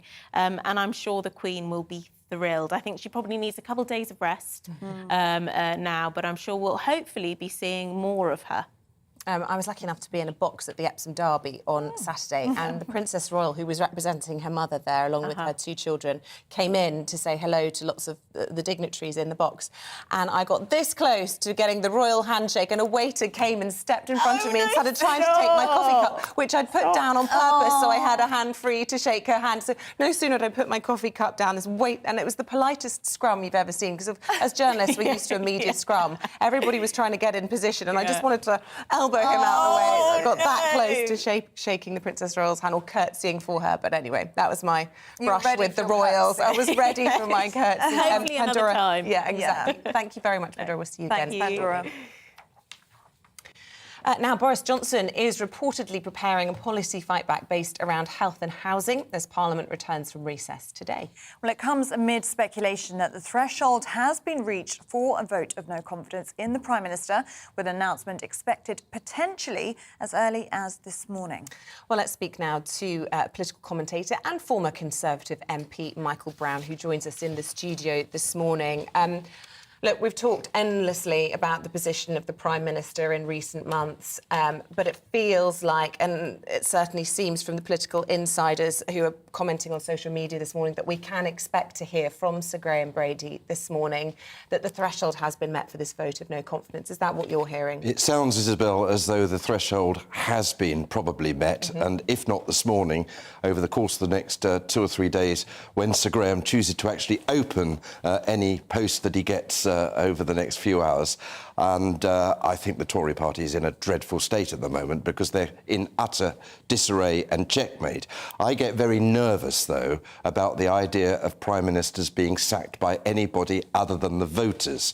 Thank God I'm not a Tory MP at the moment, because I haven't got a clue what I would do. I mean, the blunt truth is Boris is a liar, he's a cheat, he's immoral, he's amoral, and he's incompetent. So I can understand why the Tories feel they need to change. Hang on a minute. Who is the alternative? Well, equally, he won a landslide election. He did very quickly get the vaccine rollout out. We had the biggest economic growth last year. A lot of people will say we're going to throw away our electoral golden goose, as it were. Well, that's why I think the Tory party is in such a bind, because you're absolutely right. He was voted in by the people with a massive landslide majority, and he did get Brexit done after a fashion. Yes. But there is no obvious alternative if you want to change the leader. We did it during my time in 1990, after 11 years, when the Tory backbenchers only, not going out to the membership. This is going to take about 2 months, and the Tory party is going to be basically a nominal government only. We've got a rail strike, a national rail strike, which is going to cause havoc in this country. This country is going to be ungovernable. Thank goodness I don't have a vote, but I fear that Boris is his own worst enemy. All the very assets that you've listed, election winner, get Brexit done, are also, in terms of his character, his massive disadvantages. I fear the Tory party is sleepwalking or going into the next election with its eyes open into a terrible defeat. I would wait, if I was Tory MPs, before pressing the nuclear button until those 2 by-election results come out in about 3 weeks' time. That was my question to you, Michael. Do you think that they will wait for that litmus test, those 2 by-elections, to see, almost gauge how Boris Johnson's doing? Well, the one good thing about the Tory party leadership rules is that it's basically entirely in the hands of Sir Graham Brady. He can delay the announcement as to whether the trigger has been met of the 54 names, but he can't delay it, obviously, more than a few days. He could delay the ballot, maybe, until after the by-elections. I fear that both are going to be lost, and that may just simply seal Boris's fate That's what even the more. polls are saying, yeah. Yeah, I think that even the Liberal Democrats are going to win that Tiverton and Honiton by-election. I would just caution MPs, look, delay your final decision on this. It's a massive thing to turf out a Prime Minister. The poor Queen, I mean, you said on your programme yesterday that she'd seen 14 Prime Ministers. I mean, the poor Queen's going to have to deal with another one in maybe 2 months' time. Well, don't write him off that quickly. I mean, even if this vote of no confidence goes ahead, a lot of people are saying that the votes just simply aren't there, the arithmetic just simply isn't there for him to lose it. He would then be clear for another year. Yes, but we've been here before, just 3 years ago with Theresa May. She won a ballot, and after 7 months before that year's grace was up, she was out. So I think that's the worst of all worlds, because when he gets up at Prime Minister's Question Time, Keir Starmer is going to be able to say, well, look, there's at least 100 backbenchers on your side that don't want you. So I think that really does hold the Boris leadership in the same way that the May leadership was hauled below the waterline, even if he wins the ballot. He will, of course, cling on by his fingernails, even if he wins by a majority of one, but he'll have lost all authority. And if there is a Tory leadership contest, who would be your front runner? Oh, goodness me. I couldn't begin to answer that question. I think that none of these people are up to the job. Really? Come on, there's plenty of talent with the party. Well, let's just go through them. Liz Truss. It doesn't have to be a sitting cabinet member, by the way. I mean, no, that's right, that's right. And there's Jeremy Hunt, but he's going to have, during the hustings period, the hustings takes about 6 weeks when they go out around the country to meet the membership. Well, he publicly, just, sorry, before you talk about Jeremy, he's publicly said he doesn't think now is the time for a leadership contest, and he's not in favour of it. But if there is one, you can bet your bottom dollar that he will be the front runner. But he's going to have thrown in his face all the time, well, you were Health Secretary, we can judge you by your record. Liz Truss, she can't work out the difference between the Black Sea and the Baltic Sea. She can put on a fur hat and go to Russia to meet the foreign minister and pretend to be Margaret Thatcher. But look here, Liz Truss, I knew Margaret Thatcher, you're no Margaret Thatcher. And I just... Rishi Sunak, I mean, you know, a lot of people are saying that he's feeling like he's got a little bit more momentum after he updated his cost of living crisis package last week, and that people might be more in favour of him given the support that he gave throughout the pandemic, and might sort of quickly forget some of the sort of And that announcement, Isabel, that announcement has fuelled inflation. He's presiding over 10% inflation. We haven't seen that since the Labour government of 1974 to 1979, which brought me into the House of Commons when prices doubled. We're on track for inflation by the next general election to be something 20-25% on what it is today. That's Rishi Sunak's economic policy. Penny Mordaunt, I mean, we're on resignation watch for her. If she announces her resignation in the next few days, then that's obviously an effort to undermine the authority of the Prime Minister and put herself in the ring for... Walk down the high street of my former constituency of Scunthorpe and Cleethorpes and ask who Penny Mordaunt is, and I think you'll get blank looks from the average voter. This is the problem. There's no standout candidate. When Margaret Thatcher fell, which I was very disappointed about, I voted to keep her as the Tory Prime Minister. But there were three standout potential Prime Ministers, Michael Heseltine, Douglas Hurd and John Major, any one of which could obviously be Prime Minister. There is no obvious standout candidate. You're quite right, though, that you don't have to be a sitting member of the Cabinet, and maybe the likes of Tom Tugendhat, the Foreign Affairs Select Committee chairman, might have an advantage, but he's never held government office. He's not even been the Under-Secretary of State for paperclips in a small department. Very serious, as you say, very serious role on the Select Committee, chair of the Select Committee. But to walk in from the backbenches straight into the Cabinet and be Prime Minister, it's a big ask. And I just think, I'm afraid, that the Tory party is sleepwalking, gifting the next election to the Labour Party without the Labour Party having to raise a finger of attack. But, Michael, the government are going to sit again today. We are going to hear a lot from Boris Johnson. He's going to be focusing on the NHS. We're going to be talking about right to buy, a focus on housing as well, two things in this country that matter to a lot of people. We've been very critical of the Prime Minister before you've heard what he has to say. Ellie, you used a very important word. Talk, talk, talk, talk. This government's been in power now for 2.5 years. Of course, we have to make allowances for the COVID situation. I accept that. Yeah. But it is just talk. To get any legislation through to enact this talk is going to take us up to the next general election. And Mr. and Mrs. Voter aren't going to see any differences, whatever speeches are made during this week, to get the Tory backbenchers vaguely on side. OK, Michael Brown, pessimistic outlook from you this morning. Lovely to get your thoughts. Thank you very much for joining us bright and early this Monday morning. Right with the time at 7:17. Let's bring you up to date on the latest headlines this morning. The UK will send its first long-range missiles to Ukraine. It's after Russia struck the outskirts of Kyiv yesterday morning for the first time since April. The Queen says she remains committed to serving the nation to the best of her ability as millions of people return to work after the Jubilee celebrations. Her Majesty appeared on the balcony of Buckingham Palace yesterday, closing 4 days of festivities. In a letter to the nation, the monarch said she hopes the renewed sense of togetherness will be felt for many years to come. NHS patient care is at risk because of staff shortages in nursing. A report by the Royal College of Nursing reveals more than 8 in 10 nurses reported staffing levels on their last shift wasn't sufficient enough to meet patient needs. At a keynote speech later, the RCN Chief Executive, Pat Cullen, will say that staff shortages is also driving nurses to leave the profession.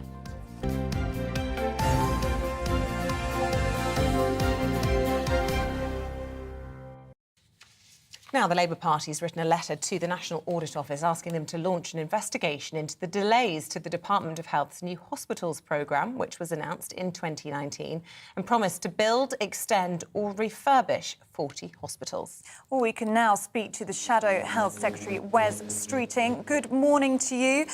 Tell us about this letter then and why you decided to write it. Well, we already know that the promise the Prime Minister made to build 40 new hospitals has been broken because there won't be 40 new hospitals, some of them will be refurbishments.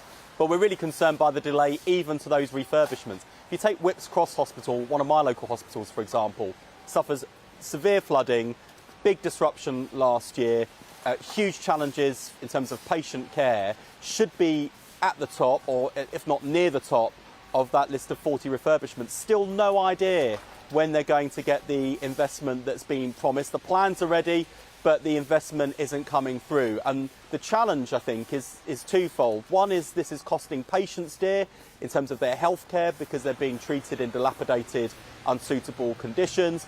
But secondly, it's costing us, the taxpayers, dear too, because construction costs are rising all the time. And so I'm asking the National Audit Office to look at whether or not this programme is serious, whether or not it can be delivered, and whether or not the government is wasting taxpayers' money through their dither and delay. Is that really a good use of public money, though, when we know why the NHS is having its money directed in other directions at the moment? Because there's been a huge pandemic. We've had backlogs right across the board. The Prime Minister himself coming out today to make pledges to try and tackle those problems. It's something that's on the agenda of the sitting government. And quite frankly, those new hospitals and the extensions just have to wait a little bit longer. Well, I'd say two things in response to that. One, this is capital investment. For buildings, not revenue spending, which is day-to-day spending for things like the NHS backlog. And the Prime Minister made the promise he should stick to his promises. The second thing I'd say is, of course, COVID has had an impact on the NHS and on NHS pressures. I wouldn't dispute that for a moment. But that doesn't explain why we went into the pandemic with NHS waiting lists already at a record 4.5 million. And in fact, on cancer waits, the standards for patients and the waits have worsened every year over the course of the last 10 years of Conservative government. So big challenges pre-pandemic. So while the Conservatives will want to say it's all about COVID, these are COVID delays, actually this is a Conservative backlog and we're all paying a very heavy price for it. Mr Streeting, we are going to hear pledges from Boris Johnson today, a focus on the NHS. He is going to speak about tackling waiting times. Wouldn't you rather wait to hear this agenda rather than criticising him? I mean, what is this going to achieve, really, other than political point scoring? Well, I don't think we're going to be hearing much from Boris Johnson at all today, apart from the fight for his own political survival. We're now expecting Sir Graham Brady to announce that there is a Conservative vote of no confidence, and I think it's now time for Conservative MPs and ministers to stop wrestling with their consciences and briefing newspapers, as ministers did over the weekend, that they have no confidence in Boris Johnson but lack the courage to do anything about it. I'm afraid Boris Johnson has become a big part of the problem in government because he's not focused on the job, whether that's getting the NHS backlog down, tackling the cost of living crisis which our country is facing. Boris Johnson can't be part of the solution to these problems because he is part of the problem. Labour Party not immune to some of these discussions, though, is it? I mean, we know the questionnaires have been handed out to Sir Keir Starmer and Angela Rayner in relation to their possible law breaking during COVID regulations during that beer gate, as it's being described, and also debates about who might possibly take over if Sir Keir Starmer did resign. I was reading this morning, questions have been asked whether Sadiq Khan might be interested in the role. Discussions about who's going to be at the top of your party are also going on. Well, there's no doubt in my mind that Keir Starmer will be leading Labour into the next general election. I've no reason to believe that Durham police are going to draw a different conclusion this time to when they looked at the visit to Durham last time. So I don't think that the police will reach a different conclusion. But here's the contrast, right? Keir Starmer has been absolutely clear. If he is fined by Durham police, he will resign as leader of the Labour Party. And I think it's unbelievable, really, that we've got to this point where Boris Johnson has not only broken the rules, but has been caught red-handed lying to Parliament and lying to the country. I mean, that in itself should be a resignation offence. He hasn't done the right thing. And I think now Conservative MPs need to ask themselves a very simple question.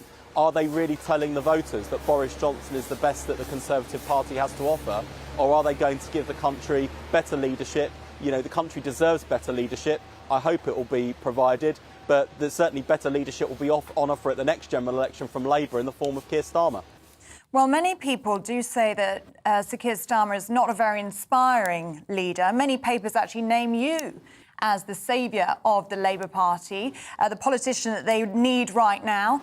What do you say to that? Would you like to lead the Labour Party? Well, I wouldn't get carried away. It feels like the August silly season's arrived slightly early since the Durham police questionnaires were handed out. But as I say, I've no doubt who will be leading Labour into the next general election. It will be Keir Starmer. And let me just say to you and your viewers, as someone who works with Keir day in, day out, he is someone of decency, integrity. He's got his heart in the right place, his head in the right place, and we focused on the big challenges facing our country. How do we help people struggling with the cost of living crisis and put more money back in people's pockets? How do we make sure we tackle the big challenges in our public services? And crucially, how do we get the economy going? Because unless we get inflation under control, unless we get growth back into the economy, we're in for really hard times as a country. We know this is hurting people in our pockets, and that's why the cost of living crisis is Labour's #1 priority. And at the next election, we will set out a manifesto that addresses those concerns, with fully costed policies that people can judge us on and vote for us on. And in the meantime, we're calling for an emergency budget right now to help people with the cost of living crisis. But as I say, I doubt we'll be having any talk from the Conservatives today about the cost of living or the NHS or much else, because Boris Johnson has put himself right at the heart of the political debate. His future is now the focus of every Conservative MP, when actually it's the cost of living crisis that should be the focus. So I think it's time for Boris Johnson to do the right thing and jump before he's pushed. Well, the Chancellor did do a big announcement on the cost of living crisis just around 10 days ago. No doubt that would be the views of the government. For now, your title, who knows what you might be in the future, but Shadow Health Secretary Wes Streeting, we appreciate you stopping by. Thanks very much indeed. Thanks very much. Take care. Well, stay with us. We're going to go through the top sports stories with Paul Coyte, including how the Welsh football team are preparing for the World Cup after qualifying last night. See you in a moment.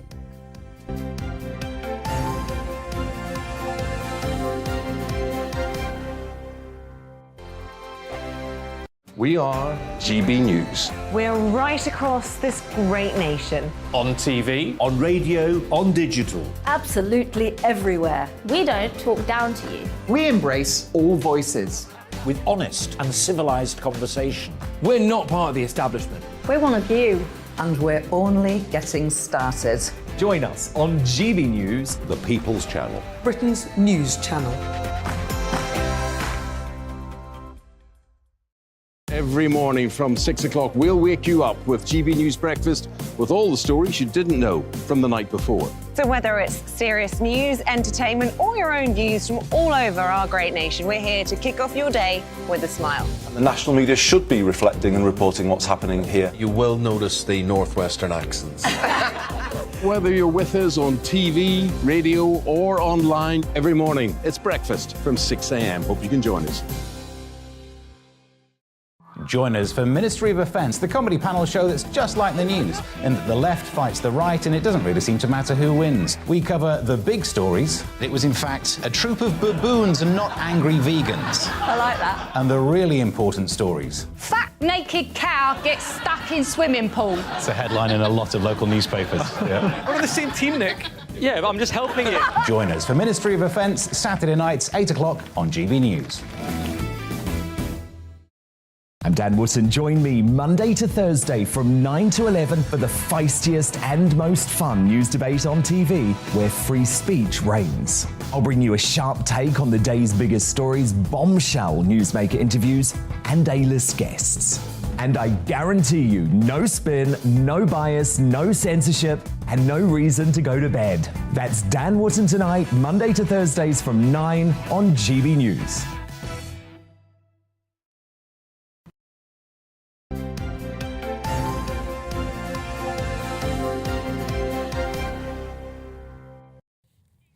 Welcome back. Still to come on this morning's programme. As Londoners prepare to return to work this morning after the bank holiday weekend, we'll be live from one of the city's busiest tube stations as 4,000 workers walk out in a dispute with the London Underground. That's at 8:15. Also coming up in the next hour, it's Money Saving Monday. As the cost of living crisis continues, our consumer expert, Kate Hardcastle, will be here at 8:45 with some food freezing tips for any Jubilee leftovers. And lots of you have been getting in touch this morning with your memories, with your pictures of the Jubilee weekend. Keep them coming in. We love to see what you've been up to. We'll try to bring you as many of those as we can, just as soon as we can. Email us gbviews@gbnews.uk, or you can tweet us at gbnews. We don't have it.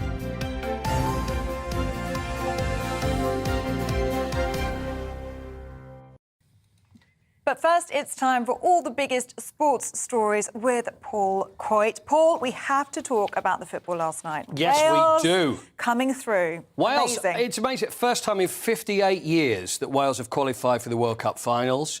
They've had some close calls over the years, but it was terrific. So if we look back, I mean, obviously they've played Ukraine. Now, the last game that Ukraine had to play was earlier on in the week, so they had to beat Scotland and then beat Wales to qualify for themselves for the World Cup.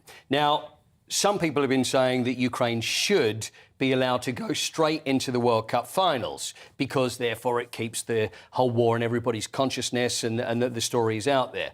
Now, as a sports person, as a sports fan, I kind of find this tricky to deal with. I love the idea of that, but at the end of the day, we're looking at a sports tournament. We're looking at a football tournament, the biggest football tournament in the world, and surely that has to be on merit. So the game was postponed against Scotland for obvious reasons. So they beat Scotland and then had to play Wales on Sunday, and then it's the tricky thing for Wales fans and Wales players to think, obviously we want to qualify, but does it have to be against Ukraine because it's going to be slightly uncomfortable? But obviously you have to put that all to one side, be professional, and Wales came through and won, and it was a heck of a game. Wayne Hennessy, their goalkeeper, had to make more saves. I think there were more shots on goal than there's been in the whole of the qualifying in the European part of the World Cup qualifying. Ukrainians really wanted it. Of course they really wanted it. But then again, so did Wales. It's been ever such a long time. Down to Gareth Bale. We'd like to take it, but it was an own goal, I think, to be fair. But you know what? And also any talk of Gareth Bale retiring now is out the window. Yeah, so he was going to retire if they didn't qualify, but now he's staying fully in the team, going all the way to Qatar. It was kind of suggested. Okay. There was a chance that maybe he'd retire, but now there's absolutely no chance of that. He's now got to look for a team because he's a free agent. Now he's left Real Madrid. So it's now where he goes. Is he going to go back to Spurs? Maybe another club is going to come for him. There was talk about him going to Cardiff and playing for them, but the level, I don't know whether that's the level he wants to be playing at with respect to Cardiff. So anyway, it's really exciting. So Wales are through. So Qatar comes up in November and December, and it's Iran, it's the USA and England in the same group as well. Oh, gosh, okay. So that, you know what, the thing is, that could be the decider. That's the last game in the group. So England and Wales, Very exciting and quite nerve-wracking. Nerve-wracking. What are you going to do in your house? Well, I'm going to support England and my husband will have to support Wales. Yeah. But who knows what The our kids son will have to take a side, yeah. Oh, my God, what about the kids? How does that work? Well, they kind of have to follow Daddy because I don't really care that much. Fine, OK. Well, we'll have Whisper you it quietly. Whisper it quietly, yeah. Yeah, absolutely. Oh, tennis. Let's talk about Nadal, shall we? Yeah, let's talk about Rafa Nadal. And now we're talking about retiring and with Gareth Bale, and Rafa Nadal was 36 the other day, and age is not on his side, but now he's on 22 Grand Slams. So he's 2 ahead of Djokovic. And the thing is, he has this. I mean, it was an amazing performance. There he is there, and he won the French Open there. The amount of times that he's won it, now I think we're looking at 14. Casper Ruud is the player that he beat, but the thing is, he still has this terrible foot injury. Yes. This is nothing that's just come up. He's had this all his life, but there's times when it just repeats, and then it really is chronic. And what he's actually having to go through. Apparently, he played the game yesterday and with no feeling in his foot whatsoever. Gosh. But, you know, Andy Murray would like to channel some of that, wouldn't he? Because, of course, he's got his ongoing issues and it's just not as lucky as Nadal, being able to do top-flight wins with that kind of injury. Well, I agree, but Andy he's had surgery and he's coming out the other side of this, whereas Nadal is thinking, well, Wimbledon's coming up, desperately wants to play in Wimbledon, but is he going to be fit to play? We'll just have to see, because, I mean, this is career-threatening. This could be the point where he actually ends and actually doesn't play ever again. Exciting news. We've got a guest to talk to about the Welsh game. Listen, I'm really excited about tell this. us who you've I've got to have to tell you for about us. this. Now, I mentioned it's the first time that Wales have qualified for the World Cup finals since 1958, and I have someone that is actually played in the World Cup, and his name is Cliff Jones, and he's one of the greats. And there he is, the original Welsh wizard is Cliff. Morning, Cliff. I don't know whether Cliff... There he is. Cliff, can you hear us OK? Listen, it's great. Looking good there. It's great to see you, and it's great to see you looking so well as well. How was it for you yesterday? Because obviously you played the last time that Wales qualified for the World Cup, but watching it and watching your friends like Gareth Bale and watching them play yesterday, and also Ben Davies, who you know very well, how was it for you watching? Well, it was just fantastic, Paul. Well, it took me back many years to 1958 when you truly here we qualified for the World Cup, and it's just great to see the boys doing it now at this moment. A long time coming, hasn't it, Cliff? What are your memories of going back to 1958? Because I think it was probably a bit of a different situation with professional footballers back then, wasn't it? There's certainly a lot of difference then, Paul. You're quite right. You got a spot on, mate. And well, we were on £20 a week then, so that was a big deal. And of course, going over to it was in Sweden, the World Cup. There was more sort of Welsh officials than there was players. In fact, one of the players couldn't get on the plane because there's too many on it. Those were the days. And isn't there truth that you were having to train? Because I know there was a qualifier that you had to get through, pretty much like Wales did yesterday with Ukraine against Israel. And wasn't there a game, when you're having to train, there was nowhere for you to train? I mean, this is the Welsh team. You've got superstars like yourself playing in this side, but you were having to train at Hyde Park, weren't you, in the middle of London? That's it, yes. Nice place to train as well, Hyde Park. They have plenty of room. So, we just made the most of it, as Welsh people do. So, yes, it was just a little bit different to what it is now, which is very well organised, and things are all there from a bit different in my time, yeah. I hope they're going to look after you, though, and take you over to the World Cup, because, you know, you're one of the true legends of Welsh football. But when we talk about legends of football, back in '58, you played against a very young Pelé, didn't you? And I'm sure you skinned him, Cliff. But tell us about Pelé and that Brazil. Well, I certainly did. But the thing, when we played against Brazil, Pelé, nobody'd heard of Pelé. He was only 70. We knew about Adhd and Baba and Garrincha. We knew about them, but nobody told us about Pelé. I think it was his first game, and it kicked off, and he's picked the ball up, he's gone past 4 Welsh defenders, smacked it at Jack Kells, who made a great save. And we thought, well, who's this kid? We didn't know. And, of course, we came to know him as he went on to be the greatest footballer that the game has ever seen. And I suppose in some ways it was a privilege to have been on that field of play to see the start of that career of his. But not very happy about the result, where we got beat 1-0 by this young kid Pelé.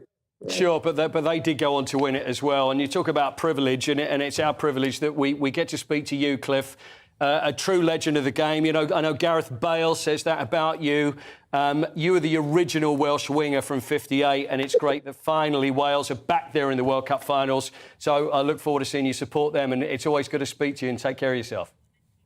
And likewise yourself, Paul, as well. I must say you're looking very good there. And yes, surrounded by some attractive young ladies as well, Paul. Yes. You don't look so bad yourself. It's always good to see you. Very dapper. What a legend he is. What a charmer. He is a charmer and a great. Before, but now he's your favourite guest yet. He's always been my favourite. Paul, we're going to leave it there. Absolutely lovely to have you in this morning. Thank you very much. Thanks, Paul. Right, stay with us. We're going to go through the papers in just a moment. Chris Akabusi and Emily Carr will be here in just a moment.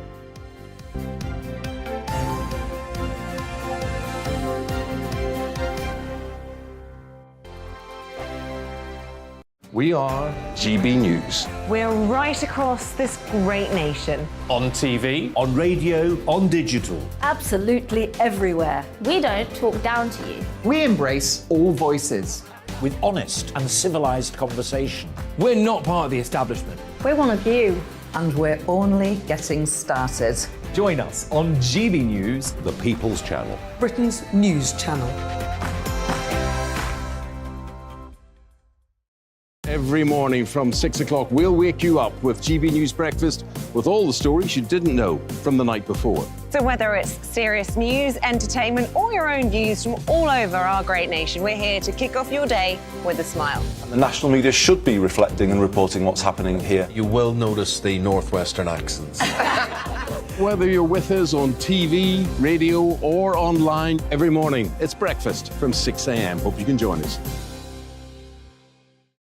Join us for Ministry of Offence, the comedy panel show that's just like the news, in that the left fights the right and it doesn't really seem to matter who wins. We cover the big stories. It was in fact a troop of baboons and not angry vegans. I like that. And the really important stories. Fat naked cow gets stuck in swimming pool. It's a headline in a lot of local newspapers. Yeah. We're on the same team, Nick. Yeah, but I'm just helping you. Join us for Ministry of Offence, Saturday nights, 8 o'clock on GB News. I'm Dan Wootton. Join me Monday to Thursday from 9 to 11 for the feistiest and most fun news debate on TV, where free speech reigns. I'll bring you a sharp take on the day's biggest stories, bombshell newsmaker interviews, and A-list guests. And I guarantee you, no spin, no bias, no censorship, and no reason to go to bed. That's Dan Wootton tonight, Monday to Thursdays from 9 on GB News.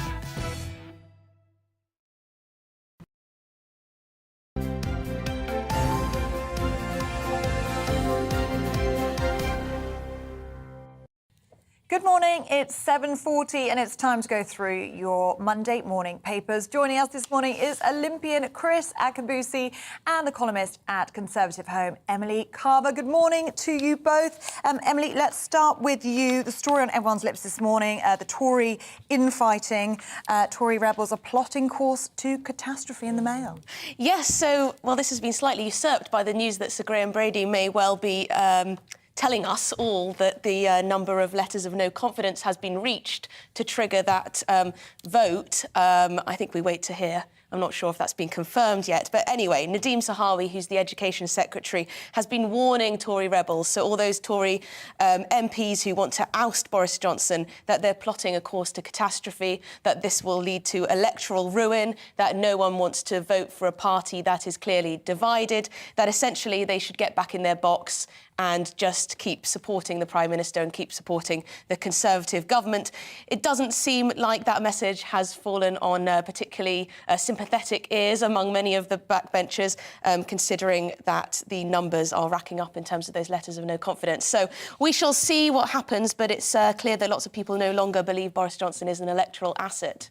Yeah, although it's always difficult, isn't it, I think, when these decisions are taken out of the electorate's hands. I mean, let's not forget he won by a landslide in 2019. Certainly lots of viewers coming in this morning. Lily, for example, emailed us saying, I voted for Boris. If they kick him out, I will never vote Conservative again. Lynn saying, Boris delivered Brexit, for which I will be eternally grateful. Now, perhaps these people are in a minority at the moment, but we don't know, and that's the point. You know, when you decide who is going to become another Prime Minister without even going to a vote, I think it's always a slightly uncomfortable feeling, isn't it? Yeah, I'm very sympathetic with that view. I personally would probably prefer that we wait for a general election to decide whether to oust Boris Johnson and his government or not. But of course, there are many members of Parliament, many Conservative MPs who are furious with all the distractions that have been going on in terms of Partygate, in terms of whether Boris Johnson lied to Parliament, misled Parliament. People are sick and tired of it. Then, of course, there are MPs who aren't particularly pleased with his policy agenda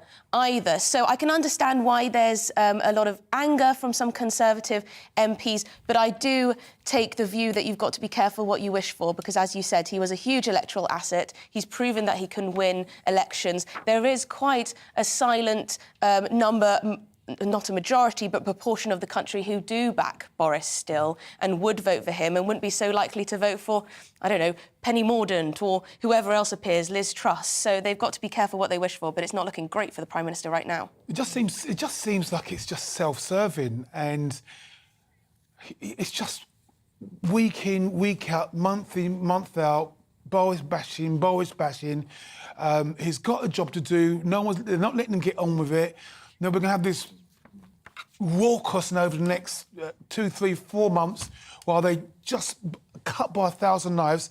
And it's quite concerted. It seems as if it's been coordinated, even though there's not one great big caucus of people against him.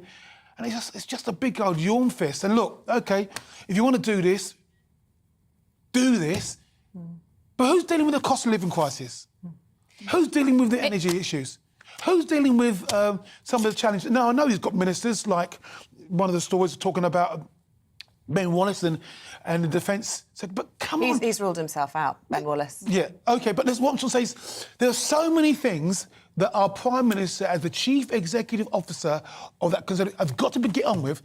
Is he really got to be batting away, day in, day out, this coordinated attack? I do think you're right. It does, to a lot of people, it does feel like this is a coordinated, concerted attempt to oust Boris Johnson by people who never wanted him to be Prime Minister. Do you think this is a Ramona... Well, I don't know if it's just about Brexit or not. I mean, there's a lot of people who don't like Boris Johnson for a variety of reasons and never have done. But it does seem like some elements of the media, of course, the opposition, some Conservative backbenchers... who's been a stalwart Brexiteer and huge supporter of Boris Johnson coming out and being, sort of the poster person for sort of losing all faith in Boris. No, I totally understand that. She lost her position, didn't she, in the transport sector, didn't she? So that's what I'm saying. So people with grievances, of course, you've got people who've got knives out because, I wonder what the former Prime Minister, Theresa May, where is she in all this?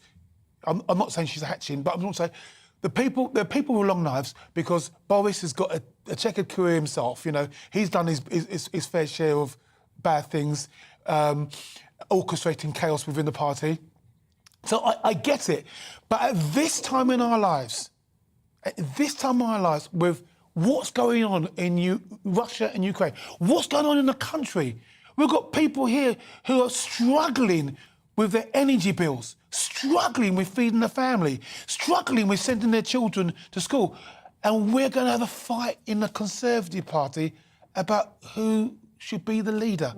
Grow up. I mean, you just heard Michael Brown there saying that Boris was untrustworthy and a liar, but we've also got to remember in all of this that the opposition, Sir Keir Starmer, is currently under investigation for his own lockdown breaches in April 2021. So do we even have an opposition? Yeah, exactly. Look, I think if you go down that road, the whole political class are plaguing all of their houses.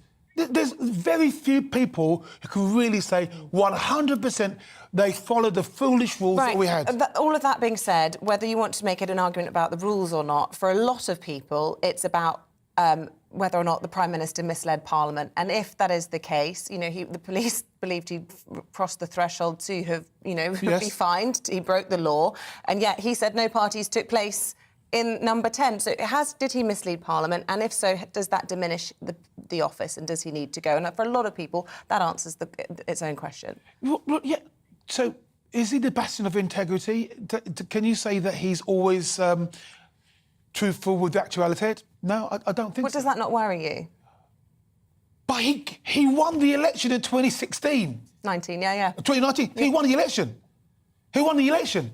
So I think that's a good point. I think there are huge numbers of people in this country who are sick and tired of Boris Johnson, that's for sure, and who are very concerned that he's not honest and not full of integrity as well. But there are also a lot of people in this country who are sick of what they perceive to be navel-gazing, what they perceive to be a concerted effort to oust this Prime Minister that's been going on far before any of this Partygate stuff. Yeah. So where that balance lies, where the majority of anger lies, I imagine there's probably a small majority who do just want to get rid of Boris Johnson. But there are people who also watch this programme who just think this is a lot of fuss over nothing and think it's a concerted campaign. Well, look, there's two by-elections happening on the 23rd of June, and as we say, that perhaps is a better way, as Ellie was saying, a good litmus test of what the public really think of the Prime Minister. Although, of course, that's a disgraced MP. So two disgraced MPs. Two disgraced MPs. Yeah. All right, well, look, let's move on, Chris, and talk about one of the other important issues that you've already mentioned there. This is the front of The Guardian this morning, actually the only paper that's got this on their front page, and a real sign of the times that we're not talking about this more. Yeah. And overnight, the first time Kyiv's been hit by long-range missiles since April. Yeah. And a worrying picture still in Ukraine. Yeah, so look, we're not talking about it, and that in itself is a message that Ukraine have put up with a brave fight. They've reached 100 days. They've lost a lot of people. It's amazing that Ukraine has been able to hold back the might of Russia for over 100 days. They couldn't have done it without the help of the Western world. And what we see here is Ben Wallace, Defence Secretary, authorising more weaponry to go over to help in the Ukraine defend their soil. I'm a little bit concerned. I also know that I heard over the weekend that these massive exercises, they happen all the time in the Baltic. And those exercises in the Baltic include Finland and Sweden. And it's 30% bigger than normal. And I'm just a little bit concerned that while it's quiet, there's a lot of things going on that could potentially blow up in our face. We're now sending over these missiles, rocket launchers. They can launch and hit targets with accuracy 50 miles, 80 kilometres away. And Putin is now saying he's going to bring in alternative targets as a result of that action. If it goes ahead, he'll bring in alternative targets. I'm just concerned that we're not hearing something because something more sinister could be at foot. And well, you know, I'm just concerned. Where does this go? Does it get escalated? Are we in a position to? Because they're saying no boots on the ground. But what's the difference with boots on the ground than having our weaponry on the ground that can actually launch from eastern Ukraine into Russia? Now that's a massive step.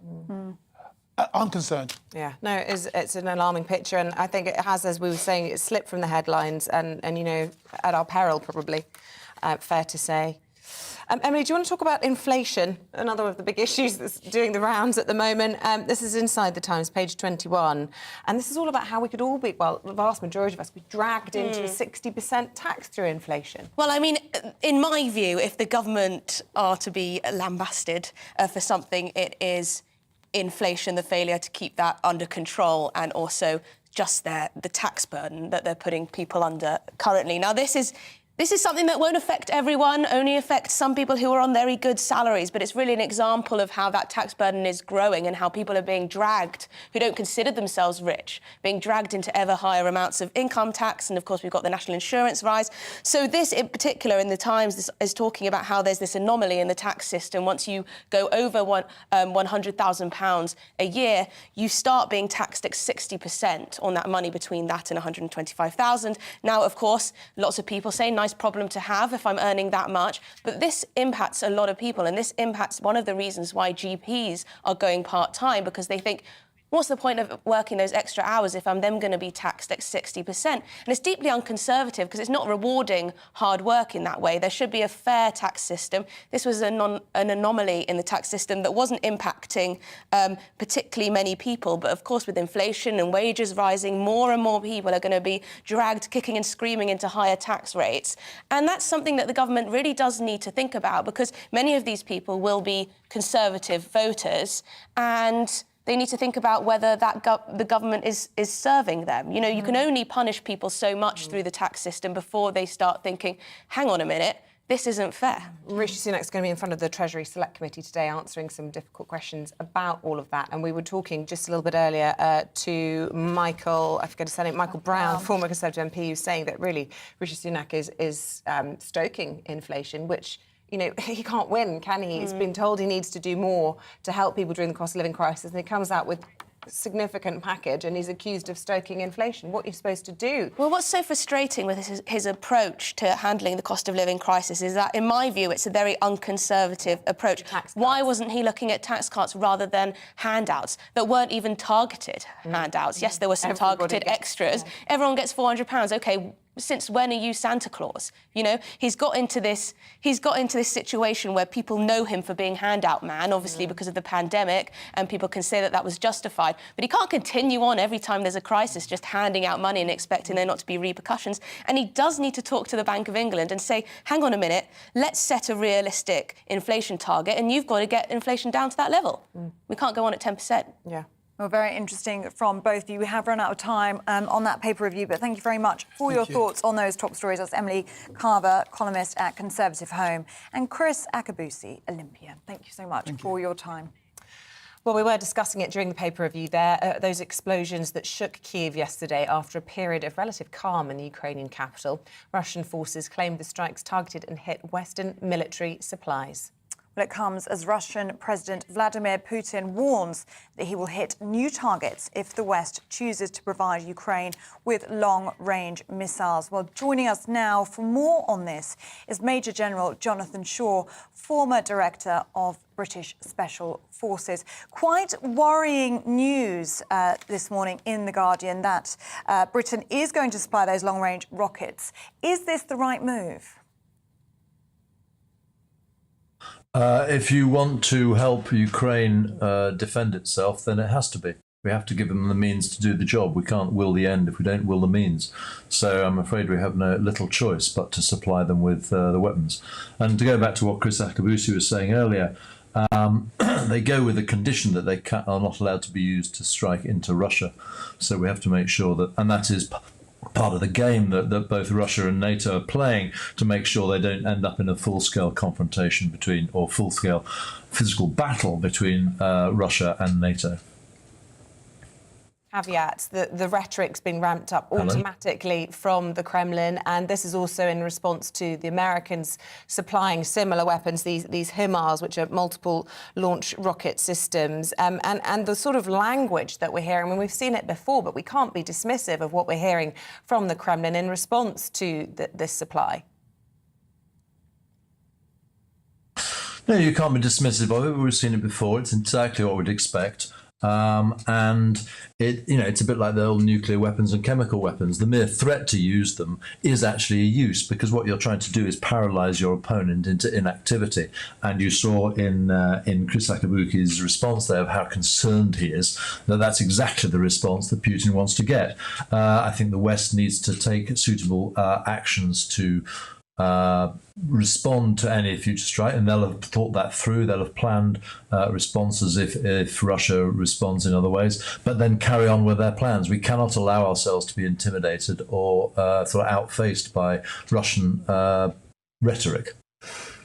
Where is the red line for Putin, do you think? You heard Chris Akabusi speaking there, talking about what is the difference between boots on the ground and these long-range missiles that are being provided by the West? Is that not going to be seen by Putin as the West attacking Russia? Well, he could come up with that line if he wants, but and indeed he may well do that. But I go back to my original start point. If we are in there to support Ukraine, we should be allowed to. Well, we are allowed to supply them with weapons, and there is actually a big difference between us supplying the weapons and actually being there on the ground doing the fighting and pulling the triggers. So there's a big difference. Is this an acknowledgement by the West that Ukraine is struggling to keep up with Russia's military arsenal? Absolutely. I mean, Russia has changed its tactics, so we should change our tactics too. The Russians began this war, and let's call it for what it is. It is a war. They began by going for quick strikes, and those didn't work. What they've done now is reverting to their traditional way of fighting wars, which is using the god of war artillery. And they're just pulverizing everything. So as the Russians change their tactics, Ukraine needs to change its tactics. And if Ukraine is going to defend itself, then it needs new weaponry. The military logic is quite clear. OK, Major General Jonathan Shaw, former Director of British Special Forces, thank you very much for your time this morning. Thank you.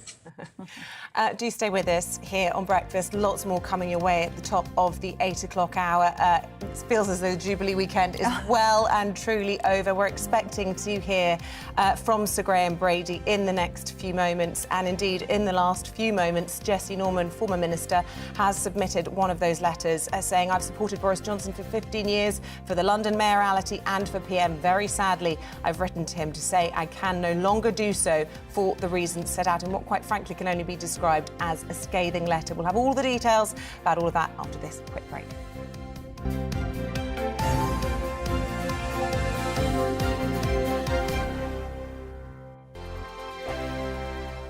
We are GB News. We're right across this great nation. On TV, on radio, on digital. Absolutely everywhere. We don't talk down to you. We embrace all voices. With honest and civilised conversation. we're not part of the establishment. We're one of you. And we're only getting started. Join us on GB News, The People's Channel. Britain's news channel. Every morning from 6 o'clock, we'll wake you up with GB News Breakfast with all the stories you didn't know from the night before. So whether it's serious news, entertainment, or your own views from all over our great nation, we're here to kick off your day with a smile. And the national media should be reflecting and reporting what's happening here. You will notice the northwestern accents. Whether you're with us on TV, radio, or online, every morning, it's breakfast from 6 a.m. Hope you can join us. Join us for Ministry of Defence, the comedy panel show that's just like the news, in that the left fights the right and it doesn't really seem to matter who wins. We cover the big stories. It was in fact a troop of baboons and not angry vegans. I like that. And the really important stories. Fat naked cow gets stuck in swimming pool. It's a headline in a lot of local newspapers. Yeah. We're on the same team, Nick. Yeah, but I'm just helping you. Join us for Ministry of Defence, Saturday nights, 8 o'clock on GB News. I'm Dan Wootton. Join me Monday to Thursday from 9 to 11 for the feistiest and most fun news debate on TV, where free speech reigns. I'll bring you a sharp take on the day's biggest stories, bombshell newsmaker interviews, and A-list guests. And I guarantee you, no spin, no bias, no censorship, and no reason to go to bed. That's Dan Wootton tonight, Monday to Thursdays from 9 on GB News.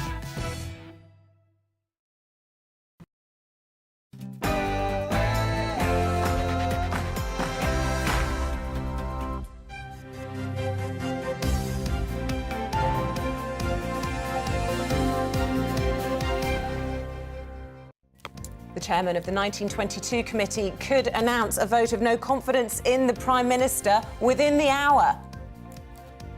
Good morning. It's 8 o'clock on Monday, the 6th of June. This is Breakfast on GB News with Isabel Webster and me, Ellie Costello. Here's what's leading the news this morning. The chairman of the 1922 committee, Sir Graham Brady, is expected to imminently announce a vote of no confidence in the Prime Minister. It comes as Boris Johnson vows to get on with the job with a series of policy announcements on health and housing. In other news, the Queen has paid tribute to the British people, telling them she was deeply touched by the outpouring of support over the course of the Platinum Jubilee. She capped off the 4 days of celebration with an appearance on the Buckingham Palace balcony with members of the royal family. The Transport Secretary, Grant Shapps, has called for airlines to provide automatic refunds for cancelled flights as thousands risk being stranded. Holidaymakers have been warned that the travel chaos could continue into 2023. Or remember, you can join in on any of our discussions by emailing gbviews@gbnews.uk, or you can tweet us at gbnews. And of course, you can always subscribe to the free GB News channel on YouTube. You can get all the latest on the big stories that everyone's talking about.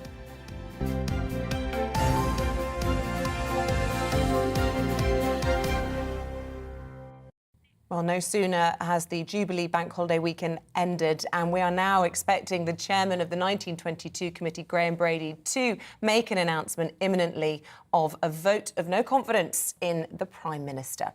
Well, we'll bring you that announcement as soon as it happens. But for now, joining us to discuss this further is political commentator Kevin Meeho. I hope I've said that correctly, Kevin. First of all, let's get your reaction to what's happening right now. Ma. Well, there you go. Kevin Marr, thank you so much for joining us this morning. Let's get your reaction to what's happening right now. We are expecting to hear from Sir Graham Brady imminently. What do you think the details of that will be? I think this is an extraordinary development. It's been, I guess, in the undergrowth for a few weeks. If 54 Conservative MPs write to Sir Graham Brady, who's the chairman of the 1922 committee, effectively the shop steward for Conservative MPs, his job is to represent backbenchers to government. If 54 of them write to him asking for a vote of confidence, then he's got to take that to the Prime Minister and effectively hold a vote of no confidence in Boris Johnson, which is an extraordinary development. This doesn't happen very often, clearly. But it reflects, obviously, growing Conservative frustration over Partygate and the fallout from Partygate. I think a lot of MPs have been back to their constituencies and had this on the doorstep and had this at their constituency surgeries and from their party grassroots, I think, as well.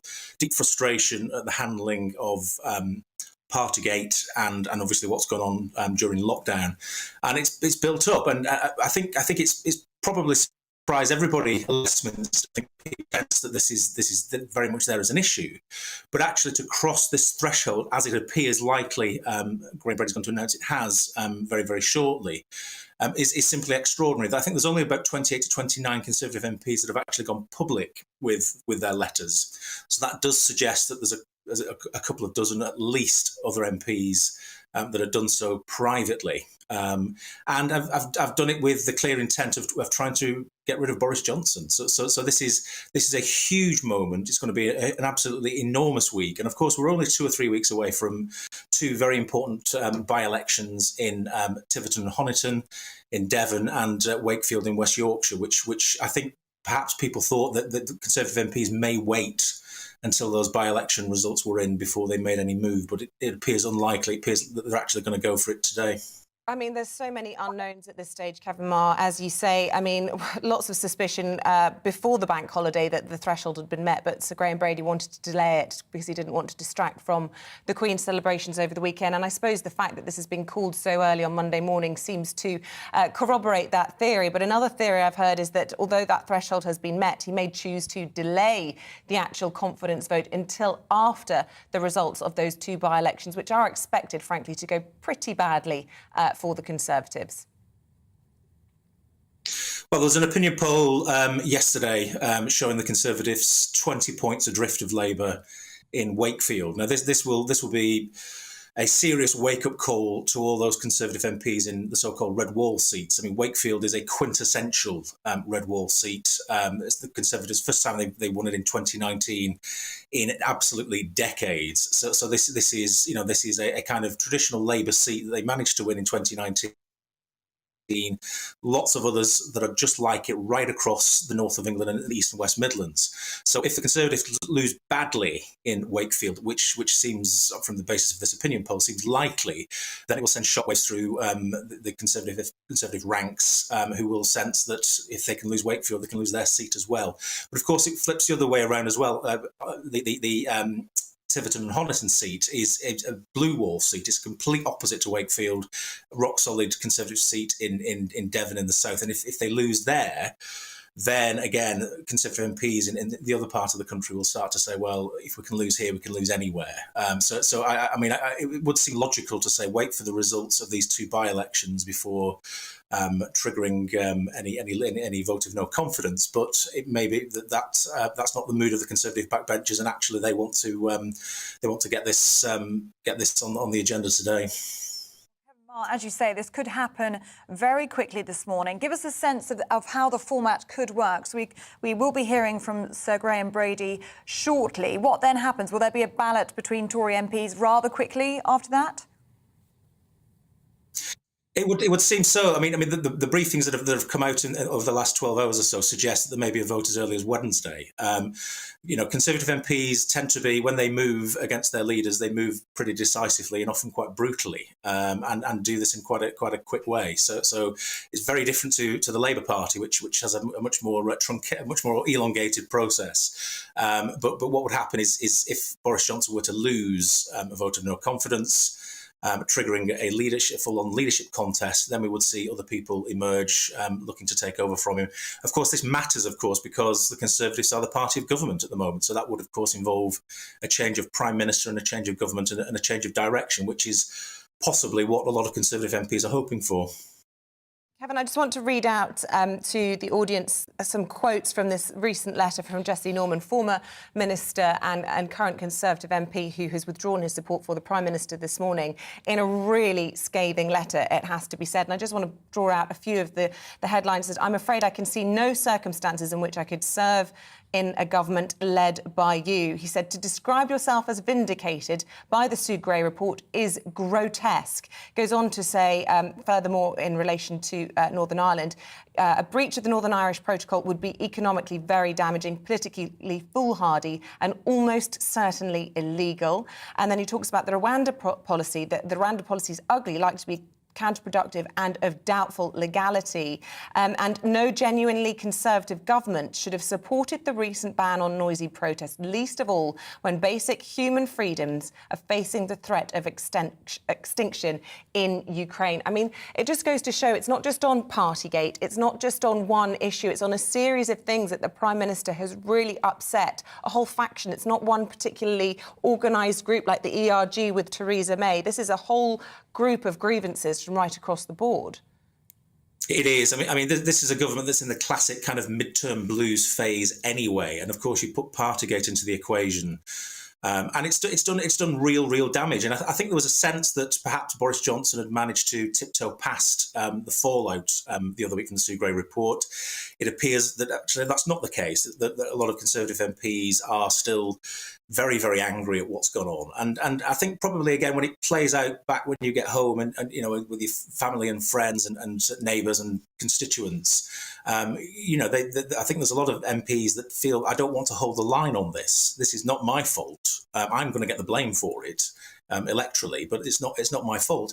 But the interesting thing there, as you allude with Jesse Norman, who's a big thinker in Conservative politics, is that there's a lot of frustration about policy as well. And just as he alights there on, for example, Northern Ireland Protocol or the Rwanda immigration policy, there are a lot of Conservative MPs on the right of the party that say, look, we're in a situation here where we've got the highest tax take since the Second World War. We've got a cost of living crisis where the government seems to be sort of unable to kind of grab this and actually persuade the public that it's got control of the situation. So I think there's a sense of frustration over a whole range of policies which are kind of crystallising around the Partygate fallout, which is obviously providing a real moment here where Boris Johnson is under the biggest threat that he's had so far. He's a great survivor, clearly, and it's important never to write Boris Johnson off. He's got sort of a kind of 9 lives, but it may be that he's used them all up. Interesting. All right, Kevin Marr, we have to leave it there. Our cameras are trained on College Green, expecting to see Sir Graham Brady any minute, and perhaps we will check back in with you over the next couple of days for some reaction to what's going to be quite a week in Westminster, I suspect. I just want to reflect some of the emails that are coming in whilst we were doing that interview. Irene Downs has emailed to say Boris must stay, put all those vying for his position together, and you couldn't make a decent one out of the whole lot. This one has come in from Sue Underwood. Oh, in fact, my computer's decided to freeze at this point, so I can't bring you that one. But suffice to say, there's quite a lot of support in our inbox anyway coming in for the Prime Minister this morning. I'll try and bring you that as and when it decides to reboot. And Gary in Livingston, he's emailed. He says, Boris should go. What about David Davis or Desmond Swain, says Gary. So do get in touch with your thoughts on what's happening here this morning. gbviews@gbnews.uk. It is a significant moment in Westminster right now. My laptop's playing ball now. It's Shelley Underwood, and she says, I think that those ministers who've submitted a vote of no confidence should be careful what they wish for. Keep your thoughts coming in. Let us know what you're thinking. And as we were saying, that jubilation is sort of beginning to subside already, which is such a shame. But keep your thoughts coming in. And should we turn our attention now to the Jubilee? Because, of course, we have just had 4 days of historic celebrations for the Jubilee. And we can talk a little bit about all of that this morning with Kinsey Schofield, who joins us in the studio. Very good morning to you. And I know that you flew in on Thursday. I saw you outside Buckingham Palace in your beautiful patriotic British get-up. How has your weekend been? Highlights for you of the Jubilee? Well, of course I love the Cambridge kids. I have never been so in love than with Louis. How precious is that little baby boy? And I country. The United States have never rallied around something as unified as I witnessed over the last few days. And so I was kind of jealous. I thought it was absolutely beautiful. Our politics are so toxic. It rips our country into two. And everybody was celebrating, you know, this incredible woman who has been so selfless throughout her 70-year reign. I mean, the togetherness was quite short-lived, and we're hearing this morning, but it certainly was felt over the weekend. And I was listening to various things this morning. There were so many Americans, weren't there, in that crowd outside Buckingham Palace. What do you think it was that draws Americans to Britain? Well, it is the pomp and ceremony, and it is the tradition, the dress. I mean, I cried when I watched the Mass. The music was so beautiful. I cried when they sang God Save the Queen yesterday. So I think there's something really emotional about the ceremony and some of these historic moments. It's just, this is history. To be a part of it, it's incredible. And in our lifetime, we'll never see it again. Yes, of course. Well, you never know. I mean, it could go another 10 years. Well, let's that hope. would be good. You never know. I mean, when we all sing long to reign over us, I don't think any of us, least of all Her Majesty herself, expected it would be this long. And how lovely at the grand old age of 96, with the whole nation watching, for us to finally, not finally, but to see her playful side with the Paddington Bear thing on Saturday night. That was a highlight for me, along with the Cambridge children, I have to say, as well. What did you make of the party at the Palace on Saturday night with all the light displays and the music? And I was blown away. Well, again, I'm from LA, so I'm used to seeing musical performers. The visuals were really exciting to see some of those projected onto the Palace. But can I tell you, watching the Duchess of Cambridge sing along was the highlight for me. Watching Prince George singing Sweet Caroline. I mean, it was seeing how real and attainable and relatable this family is that is typically so untouchable. That was really exciting for me. It was really amazing to see them conduct themselves like a family, to be playful, and to see little Louis just pulling faces at his mum. It really, really was lovely to see. My favourite meme, actually, of the weekend was the Queen obviously wasn't at that concert, was she, on Saturday night? And she's tucked up in bed with that loud music and the blaring lights going on outside. I haven't seen that meme. Oh, it's very good. I'll have to show it to you. But no, it is funny. But how resilient was she to come out? It's all over the papers this morning, which just shows the power of that move, really, to come out and just say, I'm still here, thank you very much. And, you know, my heart is with you. Those were her words. It was beautiful. And can I just say, I know I'm obsessed with the Cambridges, and I apologize. But as I watched the way that Louis sat in his mother's lap, ran over and cuddled with Prince Charles and Prince William. It really did feel like I wish that Diana could have been seeing the things, because she would love this family too. Oh, she would just melt. Well, let's talk a little bit about that, because, you know, lots of eyes were on William and Harry. They were in the same room on Friday, the first time we saw them publicly in the same room, but they were sat apart. We didn't actually see them together at all. How do you think that reunion was between those brothers? Well, I'm the first to say that it's none of my business, but I also thought I loved that the way that the Sussexes behaved. I thought it was incredibly appropriate, and it was low key from them, wasn't it? Even the dress, the way Meghan wore her hair, the outfits that she wore. So I thought it was really respectful, and I greatly appreciated the way that they conducted themselves throughout this trip. Do you think there were conversations had prior to that about the way that they should conduct themselves? Because it very much was just in St Paul's, low-key, quite nervous approach from Prince Harry. I do, yeah. I think that there were conversations had, and I think that they nailed it. OK, Kinsey Schofield, thank you very much Thank indeed. you. Lovely to see you. Thank you, Kinsey. OK, we've got some breaking news to bring you. We've heard in the last few moments that threshold has been reached. Sir Graham Brady has sent a letter to all Conservative MPs saying the threshold of 15% of the parliamentary party seeking a vote of confidence in the leader of the Conservative Party has been exceeded. In accordance with the rules, a ballot will be held between 6 and 8 today, Monday the 6th of June, so that's sooner than we were expecting. Details all to be confirmed. He goes on to say the votes will be counted immediately afterwards and an announcement will be made at a time to be advised. Arrangements for the announcements will be released later today. So that is the breaking news that Sir Graham Brady has announced in the last few moments, that vote of no confidence in the Prime Minister that has been much anticipated and much suspected will be happening today between 6 and 8 p.m, with the results being counted today. So we will find out whether or not our Prime Minister is in serious trouble or not during today. In fact, we have cameras, I believe, live down in Westminster for us right now, and we can take a little look, looking out for Sir Graham Brady. Let's listen into what he has to say. Questions you have on the process or procedure. I'll say what was in the written statement if it's helpful to you, which is simply to say that the threshold of 15% of the parliamentary party seeking a vote of confidence in the Prime Minister has been passed. Therefore, a vote of confidence will take place within the rules of the 1922 committee. That vote will take place this evening in the House of Commons between 6 and 8 o'clock, and we will announce the result shortly thereafter. There will be arrangements for proxy votes for any colleagues who can't be present in person in Westminster, and we'll notify colleagues of those arrangements in the near future. Did you communicate the news directly to the Prime Minister? How did he react? I'm not going to go into detail of that. I have followed the rules that we have in place. I notified the Prime Minister yesterday that the threshold had been reached, and we agreed the timetable for a confidence vote to take place, and he shared my view, which is also in line with the rules that we have in place, that vote should happen as soon as could reasonably take place, and that would be today. How many letters have you received? I don't divulge that, but the threshold of 15% has been passed. And when was the threshold passed? It's slightly complicated because some colleagues had asked specifically that it should not be until the end of the Jubilee celebrations. So did some of them post-date their letters so as not to interrupt the Jubilee? I think that's not a bad description of what was taking place. And that's when the threshold was breached? Therefore, we reached the point where I could communicate with the Prime Minister yesterday, which I did, and as I said, he agreed with me that we should conduct the vote as quickly as we reasonably can.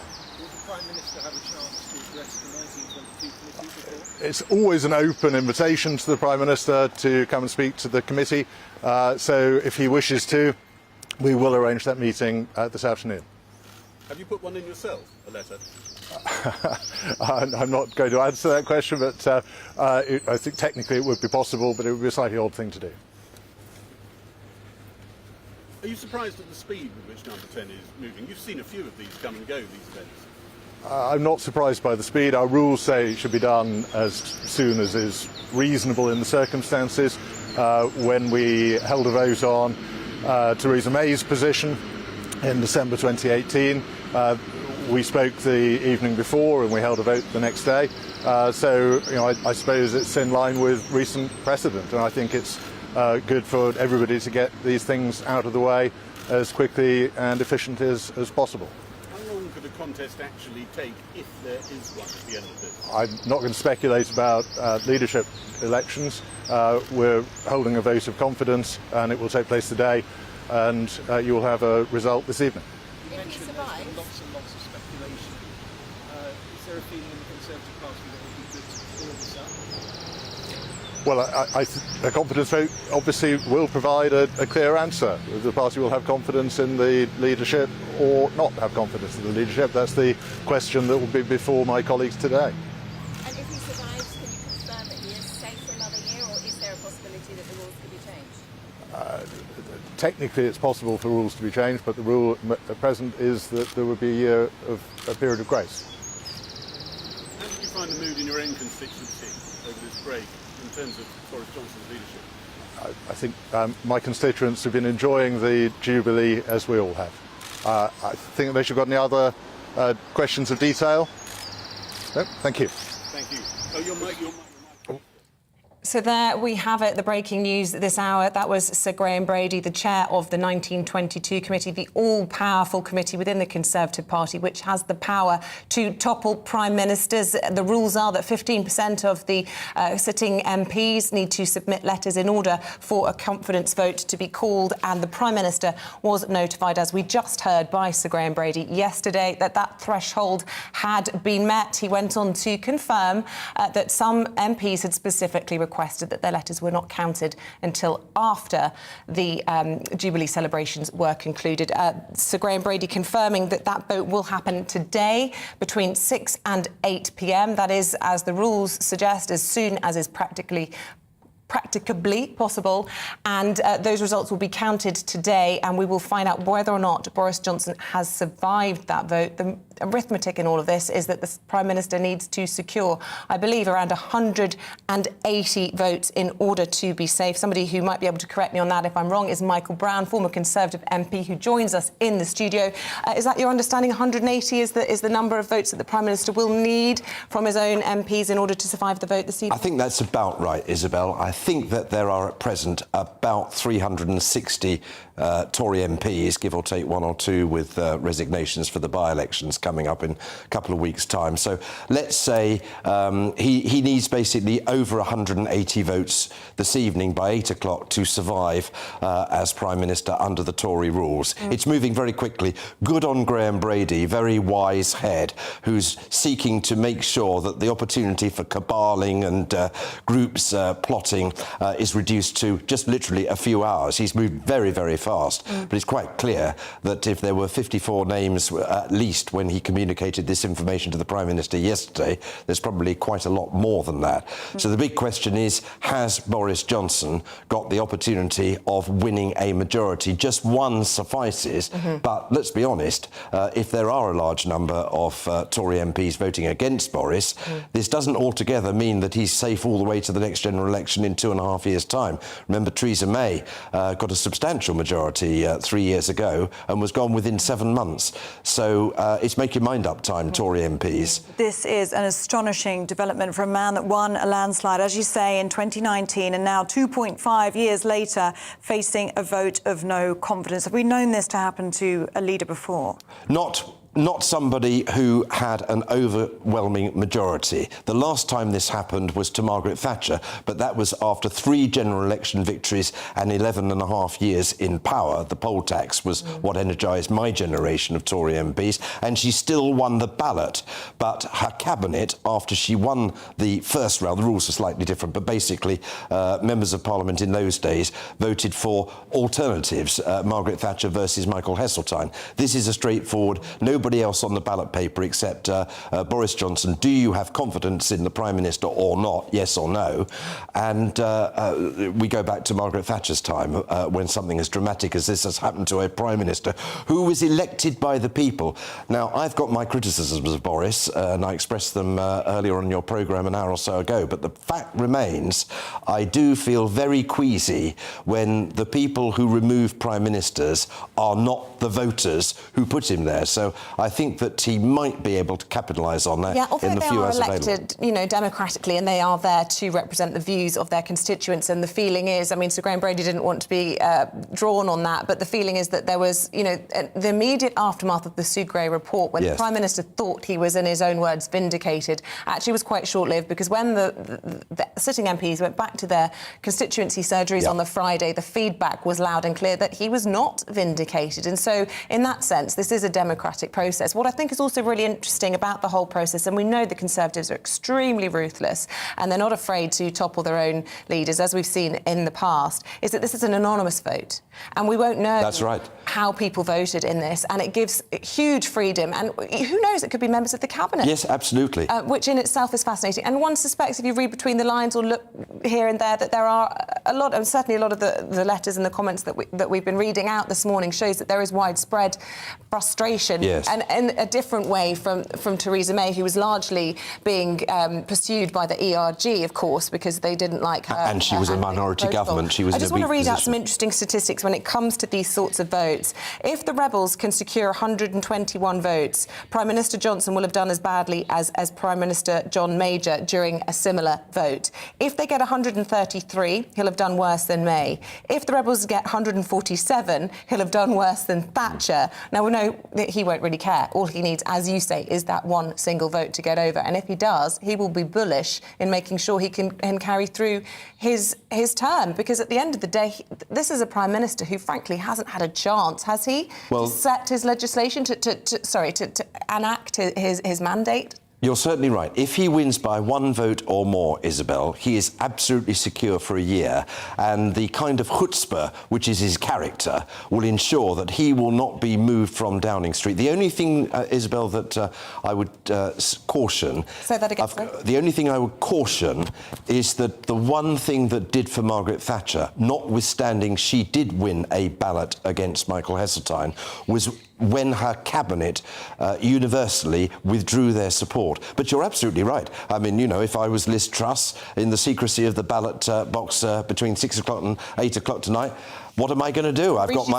or Rishi Sunak, any of the runners and riders that are in the cabinet, who knows what they're going to do? Nobody will ever know. It's a straightforward ballot like you and I have when we go to the polls. But it is make your mind up time.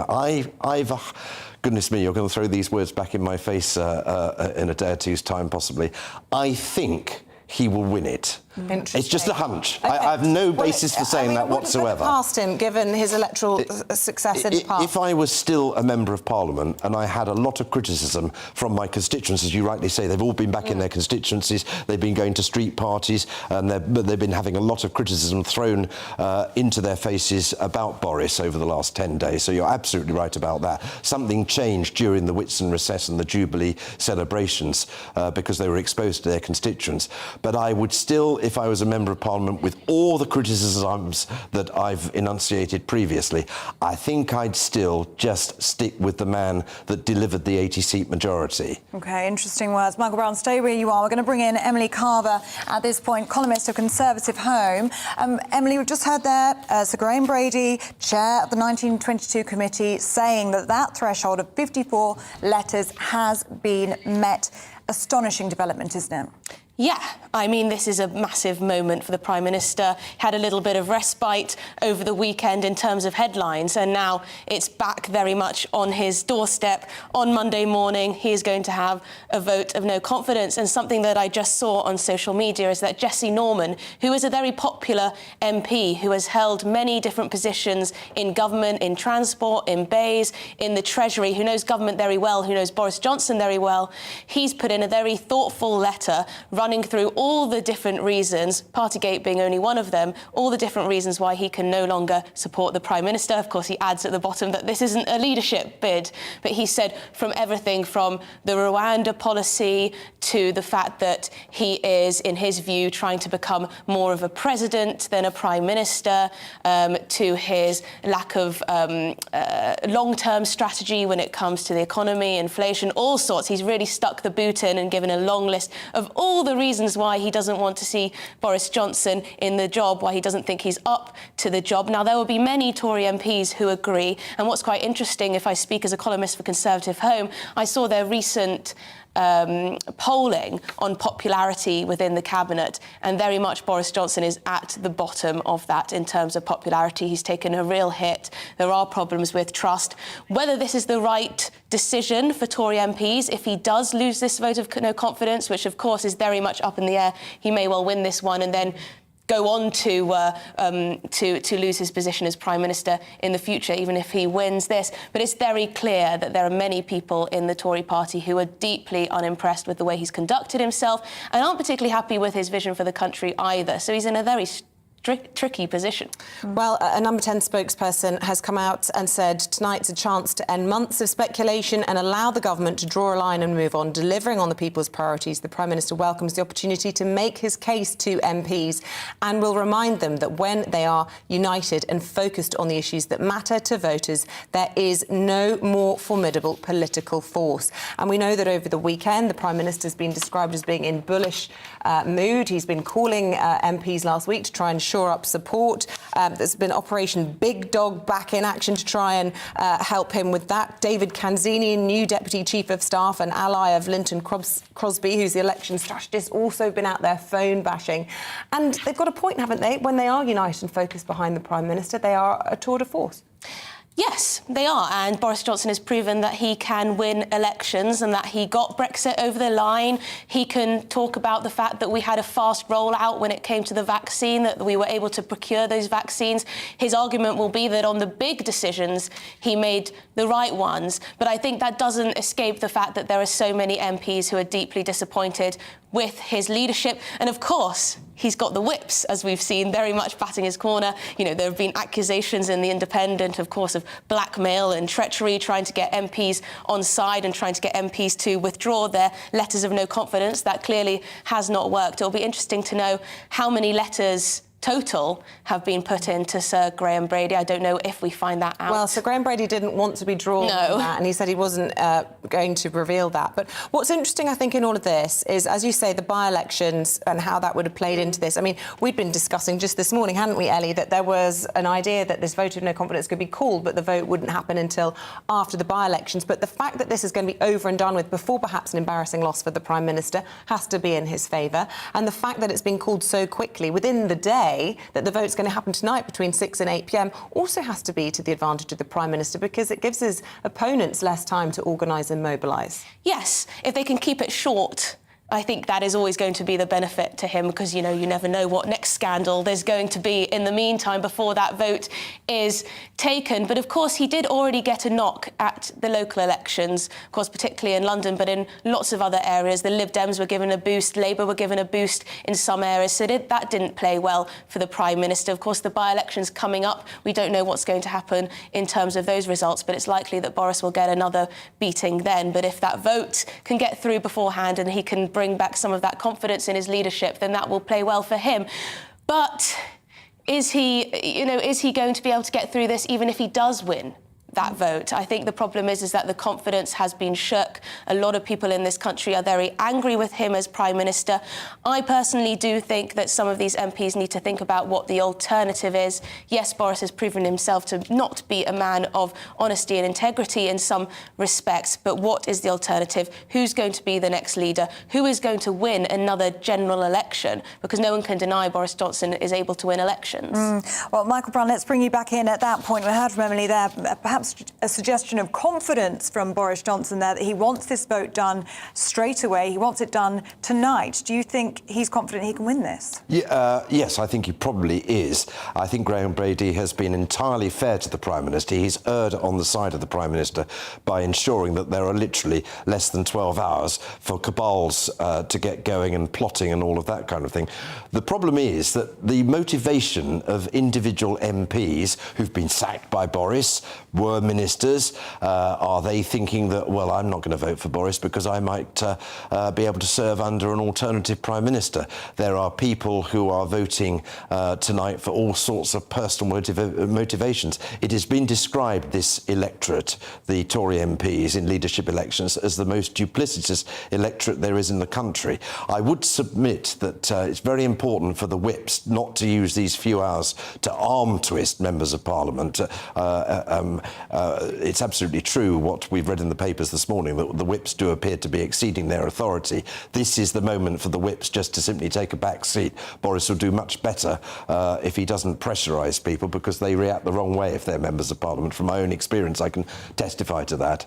This has been sent out, a fact sheet that's been sent to all Conservative MPs, urging them to back the Prime Minister. It's quite long, so if you will indulge me, I'll try and pick out the highlights for you, but they're being basically given his CV of reasons to back him in this confidence vote. They say, if we do that, if you vote for him today, we will put the distraction of the past months behind us, unite and focus on getting on with the job, which was a point that the number 10 spokesperson had just been making as well in the last few minutes.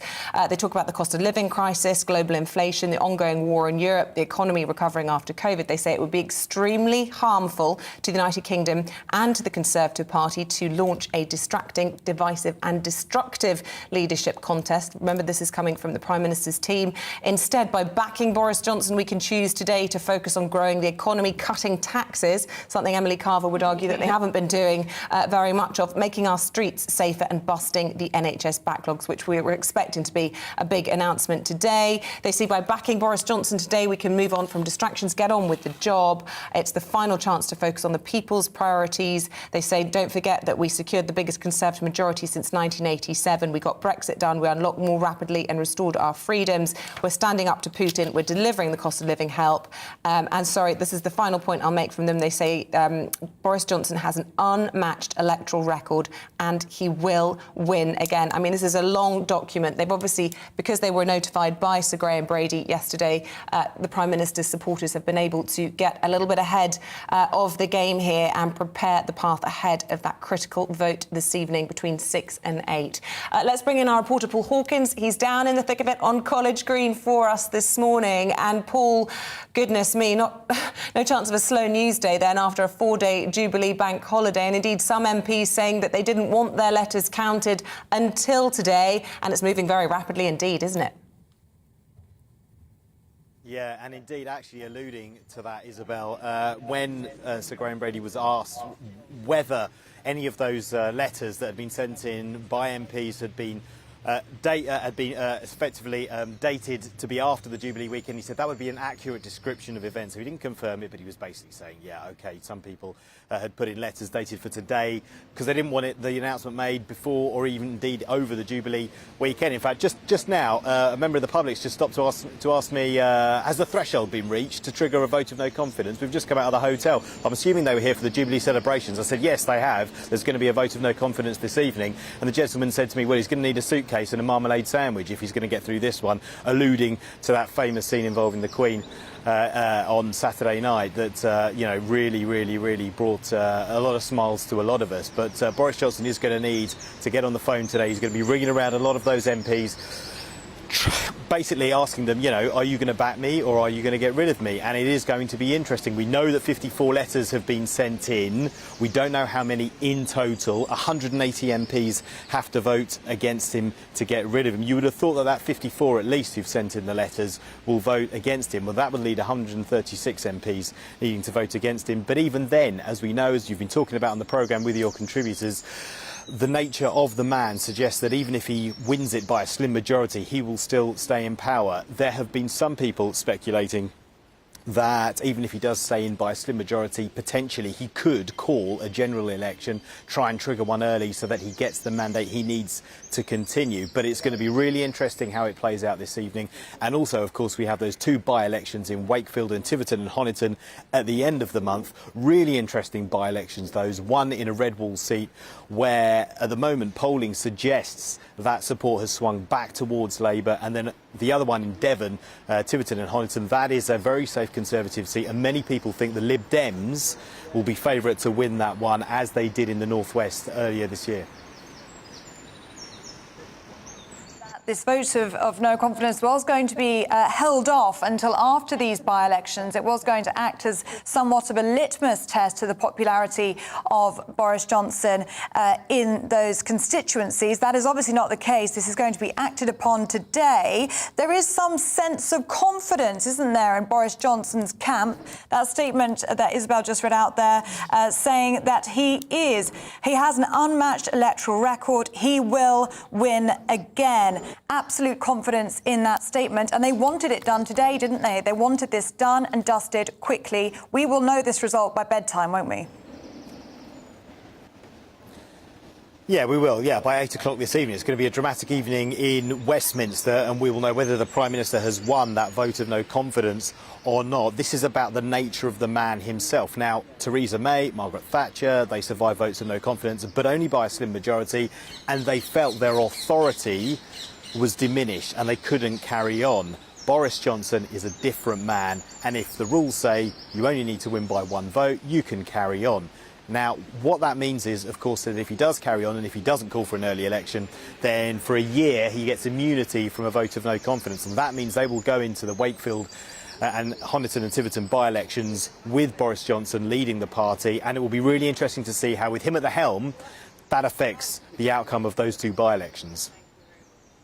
Read out a tweet that's come out first I've spotted yet. In fact, I can see a couple on my timeline from Cabinet members. Liz Truss, the Foreign Secretary, saying, the Prime Minister has my 100% backing in today's vote and I strongly encourage colleagues to support him.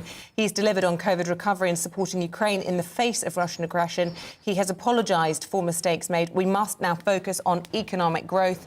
James Cleverly as well, he's come out saying Boris won London twice, both against expectations and then governed brilliantly. He took us from under 10% in an election to an 80-seat majority, delivered Brexit, vaccine rollout, support for Ukraine, extra cops, docs, nurses, etc., etc. I'm not going to go flaky on him now. It's all very well and good for these cabinet ministers to come out and pledge their support publicly, but this is an anonymous vote tonight, and Liz Truss certainly one of the names that could be in contention for replacing him. Yeah, undoubtedly. Really interesting to hear what Liz Truss was saying, because she is one of the very popular candidates to become the next leader amongst the grassroots Conservatives. She always polls well amongst Conservative grassroots members, Liz Truss. So interesting to hear her say that. I heard Sajid Javid as well, the Health Secretary, this morning, saying that he wasn't interested in running for PM and that he would be voting for the Prime Minister in a vote of no confidence as well. So it'll be interesting to see. Listen, a lot of MPs are going to be weighing up, well, is there an obvious contender? Yes, Liz Truss is popular with the grassroots. We also talk about Rishi Sunak, the Chancellor. Some of his shine has somewhat faded since that controversy over his and his wife's tax status. But a lot of MPs will be factoring that in when they make their vote this evening between 6 and 8 o'clock as to whether there is someone better than Boris Johnson who can win them a general election. Is that Liz Truss? Is that going to be Rishi Sunak? You know, there's talks about Penny Mordaunt as well, potentially running as well. So it's going to be a really interesting day. There's going to be lots of plotting, as one of your contributors was alluding to. Lots of phone calls backwards and forwards. The Prime Minister's phone will be... he's going to need to charge it up a little bit today. Paul, thank you so much for your thoughts there on College Green. To that breaking news, that threshold has been met. 54 letters have been submitted to the 1922 committee to Sir Graham Brady. There is going to be a vote of confidence tonight between 6 and 8 p.m. Boris Johnson could survive, he could be ousted, and we will know by 8 p.m. this evening. Michael Brown, I wanted to bring you in once again, because that was a very interesting point that Paul was discussing there. We've just seen tweets from Liz Truss and James Cleverly throwing their weight behind Boris Johnson publicly. But it is going to be interesting to see what Tory MPs do today, because they will fall into line. They will either want to retain their government jobs, as we're probably seeing there, or perhaps those who see themselves as the next Conservative leader. Let me tell you what I did in 1990 when you go into Committee Room 14 on the Grand Committee corridor. It's laid out like the chamber of the House of Commons with benches either side. You've probably seen it in select committee hearings. And there's a top table where the chairman of the 1922 committee, Graham Brady, and his senior officers, Geoffrey Clifton Brown, who I think is the secretary, and a couple of others. And they handed me the ballot paper.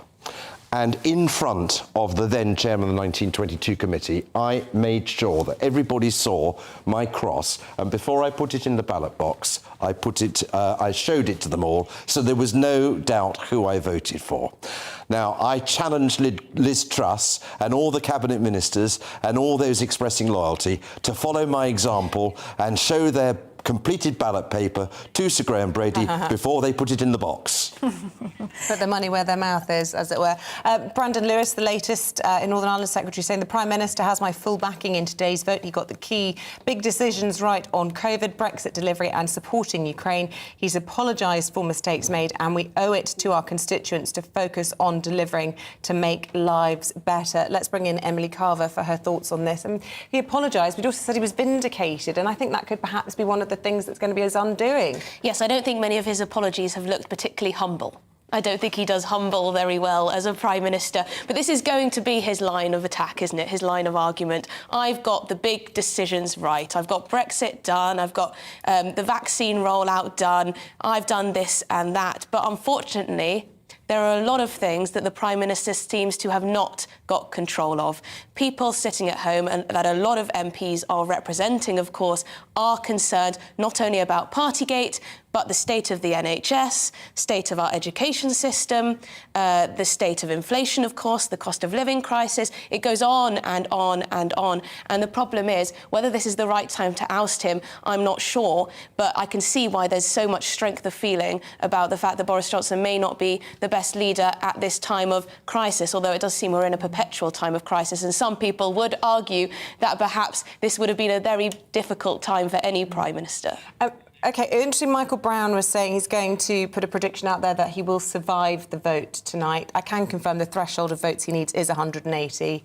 Where do you think it going tonight? I think, you know, it might be a bit of a Theresa May situation. He wins the vote, but then he's gone before not too long. OK, interesting. OK, well, hopefully we are joined now by David Wooding. No, we just hearing that he's not quite on the line for us there. But if you are just joining us, astonishing developments down at Westminster. Sir Graham Brady, the chair of the 1922 committee, has just been speaking on College Green. He has confirmed that 54 letters, that threshold has been met. There are comments on Twitter suggesting that that threshold was actually met last week. But that was held until after the Jubilee weekend. But that has been met now, and there will be a vote of confidence between 6 p.m. and 8 p.m. this evening on Boris Johnson. He could be ousted today. We will know by bedtime. It's pretty astonishing developments. There was that final nail in the coffin, if you will, before Sir Graham Brady spoke on College Green from MP Jesse Norman.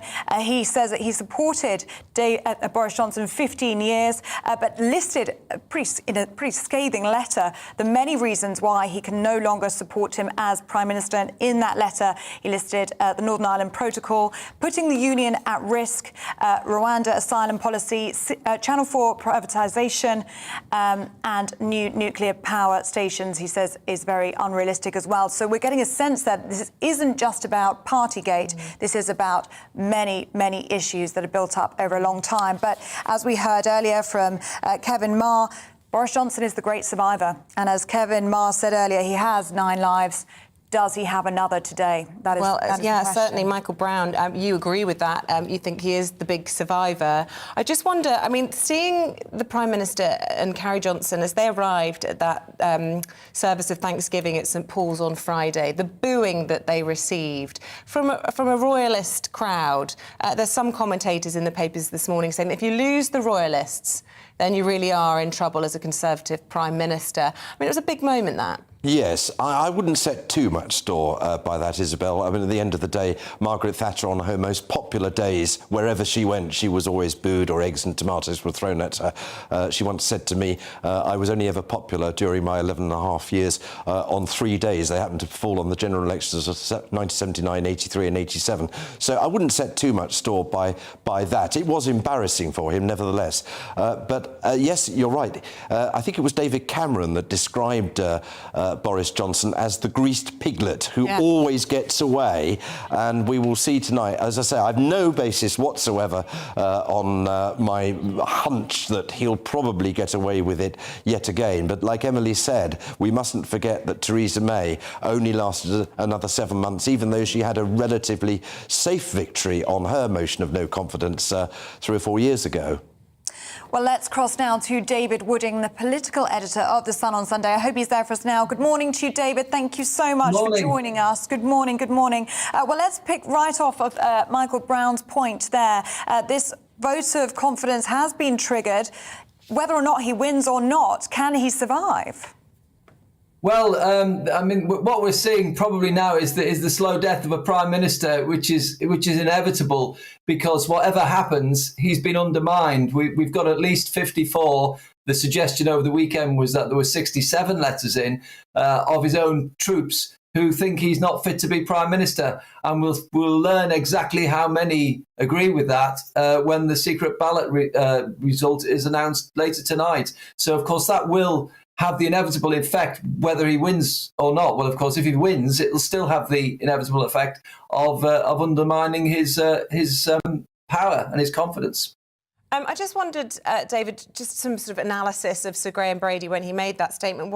Time's racing so fast. It was shortly after 8 o'clock this morning. I mean, he indicated that some Conservatives had asked that their letters weren't counted until after the Jubilee celebrations were concluded. And certainly the rumours from Westminster and amongst the political classes was that perhaps that threshold had been met even as early as Wednesday night, but that this wouldn't happen until after the celebrations. The fact that it was so swiftly 8 o'clock and that the vote is happening this evening and indicated that perhaps that was the case.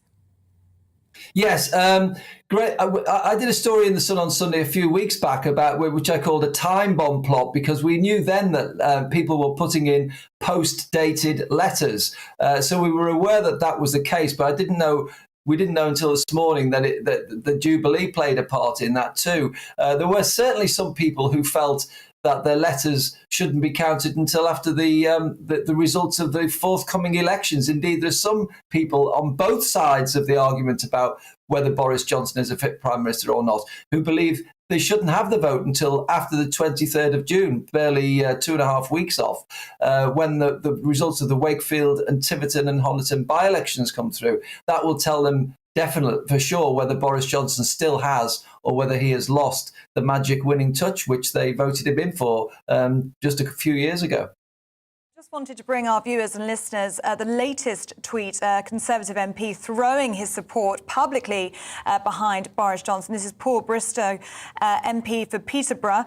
He's just tweeted, "Today I shall back a PM who won an 80-seat majority just 2 years ago, solved the deadlock of Brexit, put jabs in arms and ended COVID lockdowns, has stood with Ukraine and delivered the lowest unemployment since 1974. The PM won our party a majority and he deserves to govern." Those are the words from Paul Bristow. But David Wooding, what is astonishing about this is almost unprecedented, isn't it, in terms of a political reversal. Boris Johnson is the man that won this election with a majority of 80 just 2.5 years ago. Yes, and that's what his supporters are saying. Why do we want to topple a man who won an election? As in fact, he's only been given a 2-year stretch as prime minister since winning that, and most of that's been bogged down by the COVID crisis for a year or so in and out of lockdown. But what's been difficult on this whole debacle has been pinning down where the different camps are, because Boris Johnson doesn't have a gang like most MPs have. Neither does he have a group who are against him of enemies. They're all potted around in different areas. You've got the disgruntled, disaffected ex-ministers.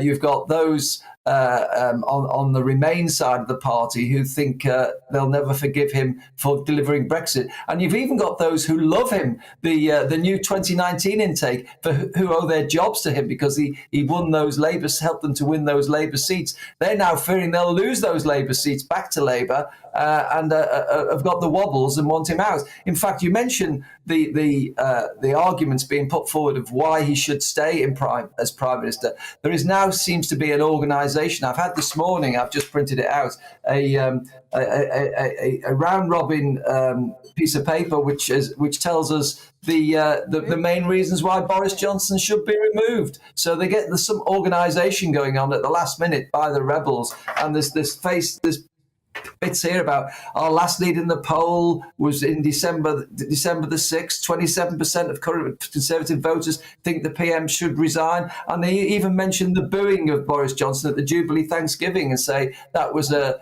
turning point for his popularity among the British public.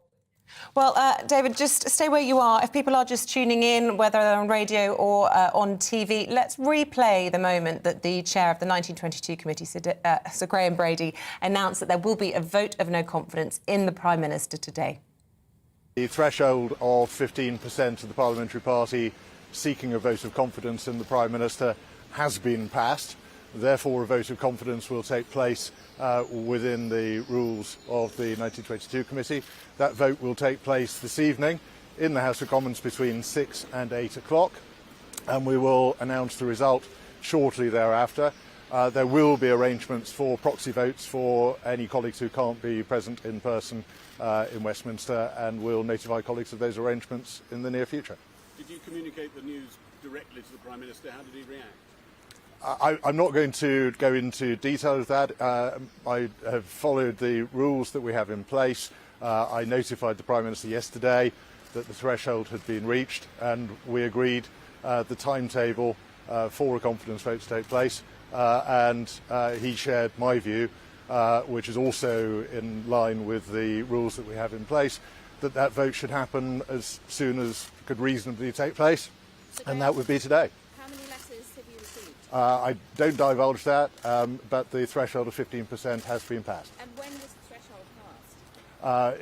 It's slightly complicated because some colleagues had asked specifically that it should not be until the end of the Jubilee celebrations. So did some of them post-date their letters so as not to interrupt the Jubilee?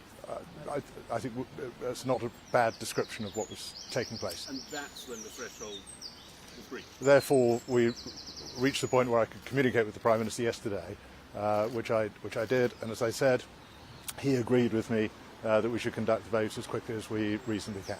Will the Prime Minister have a chance to address the 1922 committee before? It's always an open invitation to the Prime Minister to come and speak to the committee, so if he wishes to, we will arrange that meeting this afternoon. Have you put one in yourself, a letter? I'm not going to answer that question, but I think technically it would be possible, but it would be a slightly odd thing to do. So there you go. That was the chair of the 1922 committee, the all-powerful Conservative group that decides whether or not there will be these votes to challenge the Prime Minister of the day. The vote of no confidence, that threshold has been met for letters from sitting Conservatives, and that vote will happen today. Just to bring you up to date on the latest cabinet ministers who've tweeted their support for the Prime Minister, perhaps names you might expect. So Rishi Sunak, the Chancellor Ben Wallace, the Defence Secretary Priti Patel, the Home Secretary Nadeem Zahawi, the Education Secretary Michael Gove, in charge of levelling up, and Kwasi Kwarteng as well, to name just a few. But it's almost a race on my social media timeline to see which of those will be the first to pledge their support. But I want to get the opinions now of the consultant editor of the Daily Mail, Andrew Pearce, who joins us in the studio. Morning. Brilliant timing having you in this morning. I've just been reading your op-ed in the Mail this morning, and your sort of line in the paper this morning was, hang on a minute, there's no heir apparent in sight. Do they know what they're doing, these rebels? They could be they're walking into the unknown, because, look, when Theresa May fell on her sword because she couldn't get an EU withdrawal deal through, there were obvious contenders. It was always going to be Boris Johnson, in my view, to get Brexit done. A former Foreign Secretary, Jeremy Hunt was the Foreign Secretary, two big beasts. Now, there could be a dozen candidates now. If Boris Johnson is fatally wounded in the vote tonight, which I don't think he will be, I think he'll as long as he gets 60-65% of the vote, he'll be all right. But if he's fatally wounded, who's going to take over? Yeah. 5 weeks, 6 week, a leadership contest. We've got a cost of living crisis going on. We've got a terrible war going on in Ukraine. President Zelensky sees Boris Johnson as his most important ally in the whole of Europe. So this is the timing, but having said that, I think they need to get this done and get it out of the way. They've got to lance the boil, because this has been hanging over the Prime Minister for a long time. I spoke to a lot of his people yesterday, and effectively their views, look, bring it on, let's get it done. Yeah, OK. Bring it on and get it done. Michael Brown, I mean, is there anyone waiting in the wings? No, Andrew's made the point precisely. We have no idea if, and I agree with Andrew, if Boris were to lose, I don't think he will. I mean, if you go down the street, I said earlier on your programme, if you go down the streets of Scunthorpe or Cleethorpes that I used to represent and ask them who Nadeem Zahawi, Penny Mordaunt, Jeremy Hunt and all these people are, they might just have heard of Rishi Sunak, but I don't think that they would be very happy with him. And they might just have heard of Liz Truss because she tries to dress like Margaret Thatcher. But as I've already said, I knew Margaret Thatcher. Liz Truss, you'll know Margaret Thatcher. Yes. So I think Andrew's hit the nail on the head. The fact is, you have no idea, if Boris were no confidence this evening, who on earth you're going to end up with as Prime Minister. On previous leaderships, it was obvious under the Thatcher one, which I'm most familiar with because I was an active combatant, you were either going to get Douglas Hurd, John Major or Michael Heseltine. You don't know any more than anybody else who would take over, at least with Theresa May when she fell on her sword, as Andrew Pearce has just said. You knew it was either Boris or Jeremy Hunt, and Boris was the favourite from the word go. This time round, these Tory MPs have no idea who is going to be Prime Minister in 6 weeks' time. Meanwhile, the country's going to face a national rail strike. We've got all the Ukraine situation, the economy and all the rest of it. This is not the most ideal moment to be changing the Prime Minister.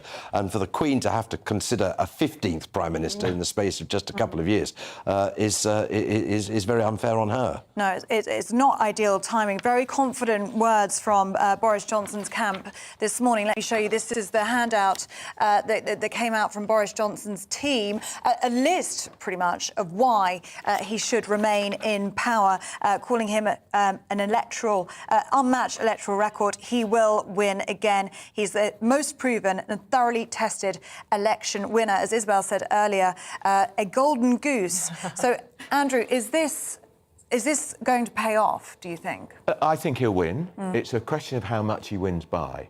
You have to remember, there's a lot of people who have always hated Boris Johnson. They've never liked him, and some of them in the Tory party have never forgiven him for getting Brexit, not just winning the referendum.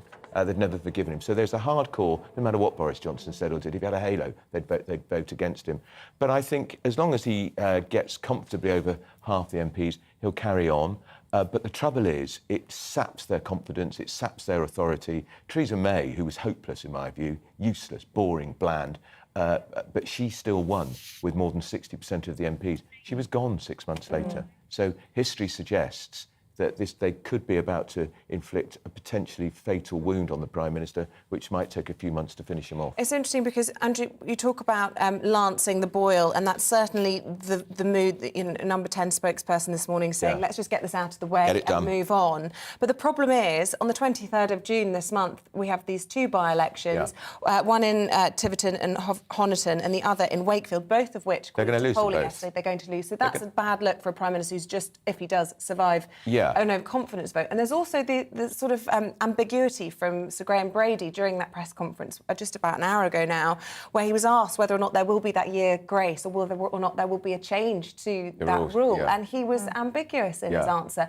suggestion that will allow the Prime Minister a bit of time. But, I mean, that was a bit... I know, what because did you read into the rules that? are you have a vote.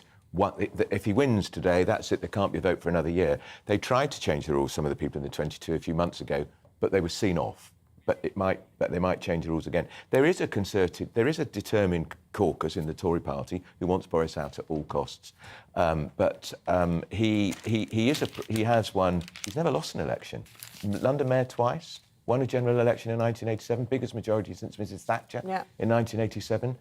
So he is a tried and tested winner. But those boos at St Paul's Cathedral didn't help. Yeah, I mean, headlines saying bring your own booze, and they're like, and let's not forget Harry and Meghan received a few as well. So I think there was obviously a mixed crowd there. But, not a good look, is it? Wasn't a good look, but there were, but a certain broadcasting company called the BBC didn't reflect the fact that there were cheers as well for the Prime Minister, and there were, because I heard them. But it wasn't a good look. But I think already, Isabel, the letters have already gone in. They went in last week, in my view, and they took the decision quite right not to announce anything until after the Queen's Jubilee. My God, she's barely got back to Windsor Castle and they've announced it. I know. Yeah. But get it done. Yeah. Andrew Pearce, Michael Brown, stay with us. We will, of course, be talking about this in a moment. Chris Curtis, we believe, is on the line for us. He is a pollster. Have we got Chris Curtis, or should we... We have got him. Fantastic. Well, Chris Curtis, good morning to you. Thank you so much for joining us. In the iPaper this morning, there is a list of the potential leadership candidates, Liz Truss and Jeremy Hunt amongst them. What are the polls suggesting if there is going to be a vote of no confidence? Who could potentially be taking over from Boris Johnson? The truth is, we don't really have a very good answer to that question. Last time we saw polls of Conservative Party members, so it's worth remembering, if there is a vote of no confidence today, it'll be whittled down to 2 candidates by Conservative MPs, and then that will be put to the Conservative Party membership. Now, when we were last polling Conservative Party members, it was clear who they wanted to be the next Conservative leader, and that was Rishi Sunak. But since then, his popularity has declined quite considerably. He isn't seen to have done enough on the cost of living crisis, and he no longer looks like that election winner that he once did. So I think it's very unlikely, or not very unlikely, but pretty unlikely it's going to be Rishi Sunak now. So that begs the question of who it will be. Well, the other candidates that are popular amongst the Conservative Party membership, I think, of note are Ben Wallace and Liz Truss specifically. So I think there'll be 2 people we'll want to keep our eyes on in the coming days if Tory MPs do vote this evening that they have no confidence in the Prime Minister. Already seen from Liz Truss a very public throwing of support, throwing her weight behind Boris Johnson, saying she wants him to remain as Prime Minister. I wanted to bring you the latest MP to do so. This is Joy Morrissey. She is the Conservative Member of Parliament for Beaconsfield. She has just tweeted, "The PM has my full support. He has led this country through COVID, the vaccine rollout and the war in Ukraine. He's got the big calls right and led this country through one of the most challenging periods since World War II. Now is not the time for a leadership contest." She goes on to say it's a self-indulgent distraction. And Chris Curtis, it is going to be very interesting to see what Tory MPs do today, isn't it? They're going to fall into lines. It's whether they want to keep their government jobs, whether they want to get government jobs, or whether they see themselves as the next Conservative leader. Yes, indeed. I mean, one thing worth remembering is that they can say one thing publicly and do a completely different thing in that anonymous closed-door vote later this evening. They don't have to publicly declare what they're doing. Many people won't. But, you know, if you're somebody, for example, who wants to run to be next leader of the Conservative Party, you will know from polls that have been done that Conservative Party members respect loyalty and they want loyalty from a Conservative Party leader. So, you know, even if you do want the Prime Minister to go, even if you'll be voting no in that vote of no confidence later, there isn't necessarily a disincentive to you saying publicly that you will support the Prime Minister. OK, Chris Curtis, thank you. Stand by. I just do want to bring Andrew Pearce back in on some of the points that we were discussing there in terms of the runners and riders. I mean, it might not even get to that point, but I was reading in your article this morning, obviously Rishi Sunak saw a lot of his support collapsing in the wake of his spring statement. Yeah. And the fact his wife's a non-dom. And the non-dom status of his wife, although hoping that he might maybe have done a bit better after his package that was announced about 10 days ago.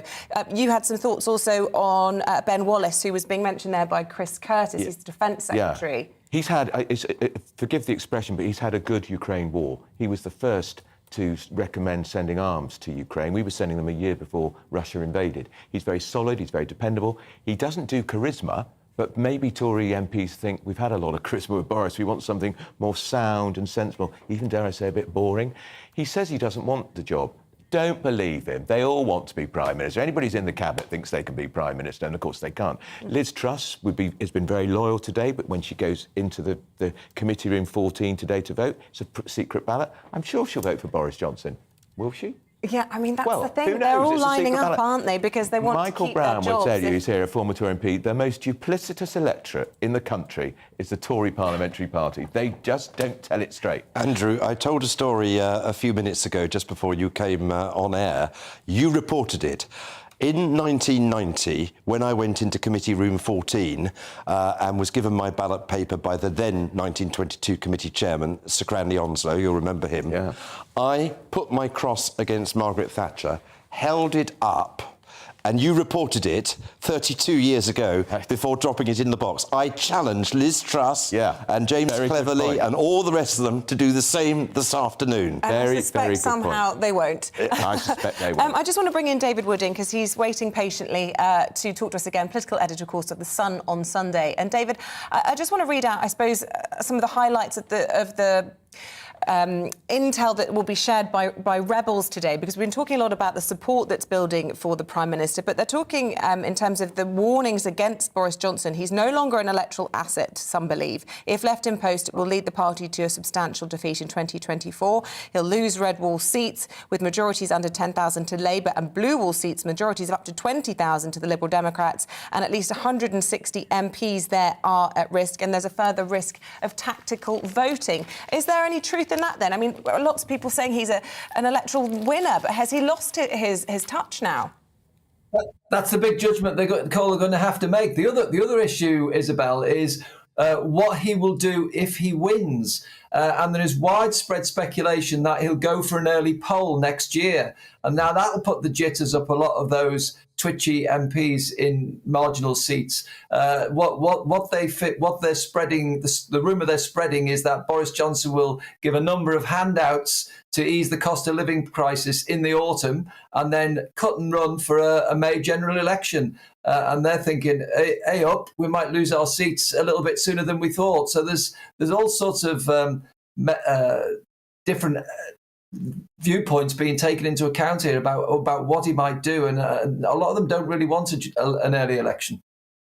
Is this clever plotting by Boris Johnson and his team to get this done today, get it done before those by-elections where polls are suggesting that the Lib Dems were going to sweep up? That could have been the final nail in the coffin for Boris Johnson, but instead get in early, he would hope, pass this vote of no confidence and then get the mandate through a general election. Is that the game plan? Absolutely right. The longer it's left, the more plotting can be done, the more whipping. There is no whipping in this. The only whipping that's being done is on Boris Johnson's side. The rebels are disparate groups of people who are disaffected for different reasons, and they haven't got their act together properly just yet. Give them 24 hours, of course, and they'll be well organised. So I think it's wise of Boris Johnson to go now before there's an organisation behind a toppling move. I think also as well, they as Andrew said earlier, they don't know who the successor will be. And one thing that a Conservative MP wants to know is who is going to lead him or her at the next election. And they haven't united behind anybody, so it doesn't give them chance to get the front runners sorted out either. Okay, David Wooding, thank you so much for your insights this morning. Thank you for joining us. I want to go back to Andrew Pearce, who's sitting alongside me, and just read out some of the views of our viewers and listeners this morning. Sandra says, without Boris Johnson, there is no one in the Tory party I would vote for, and certainly would never vote for Labour or the Liberal Democrats. And Yvonne says, we, the electorate, voted for Boris to be our Prime Minister, and throughout his term so far, there have been unprecedented world crises. If the Tory rebels think that they are so superior and can oust him from office after all that's been achieved, they should reflect that many ordinary voters will also rebel and change their colours. That's the dilemma for these Tory MPs. Look, he won this huge majority 3 years ago. No, 2 years ago, was it? No other Tory MP could have done that. He was up against the worst Labour leader in history, in Jeremy Corbyn, has to be said. But he did have a very compelling message. He was going to get Brexit done, and he did. So he's got some negatives against him. Partygate, look, it was a bit of a disaster. The way they handled it was a disaster.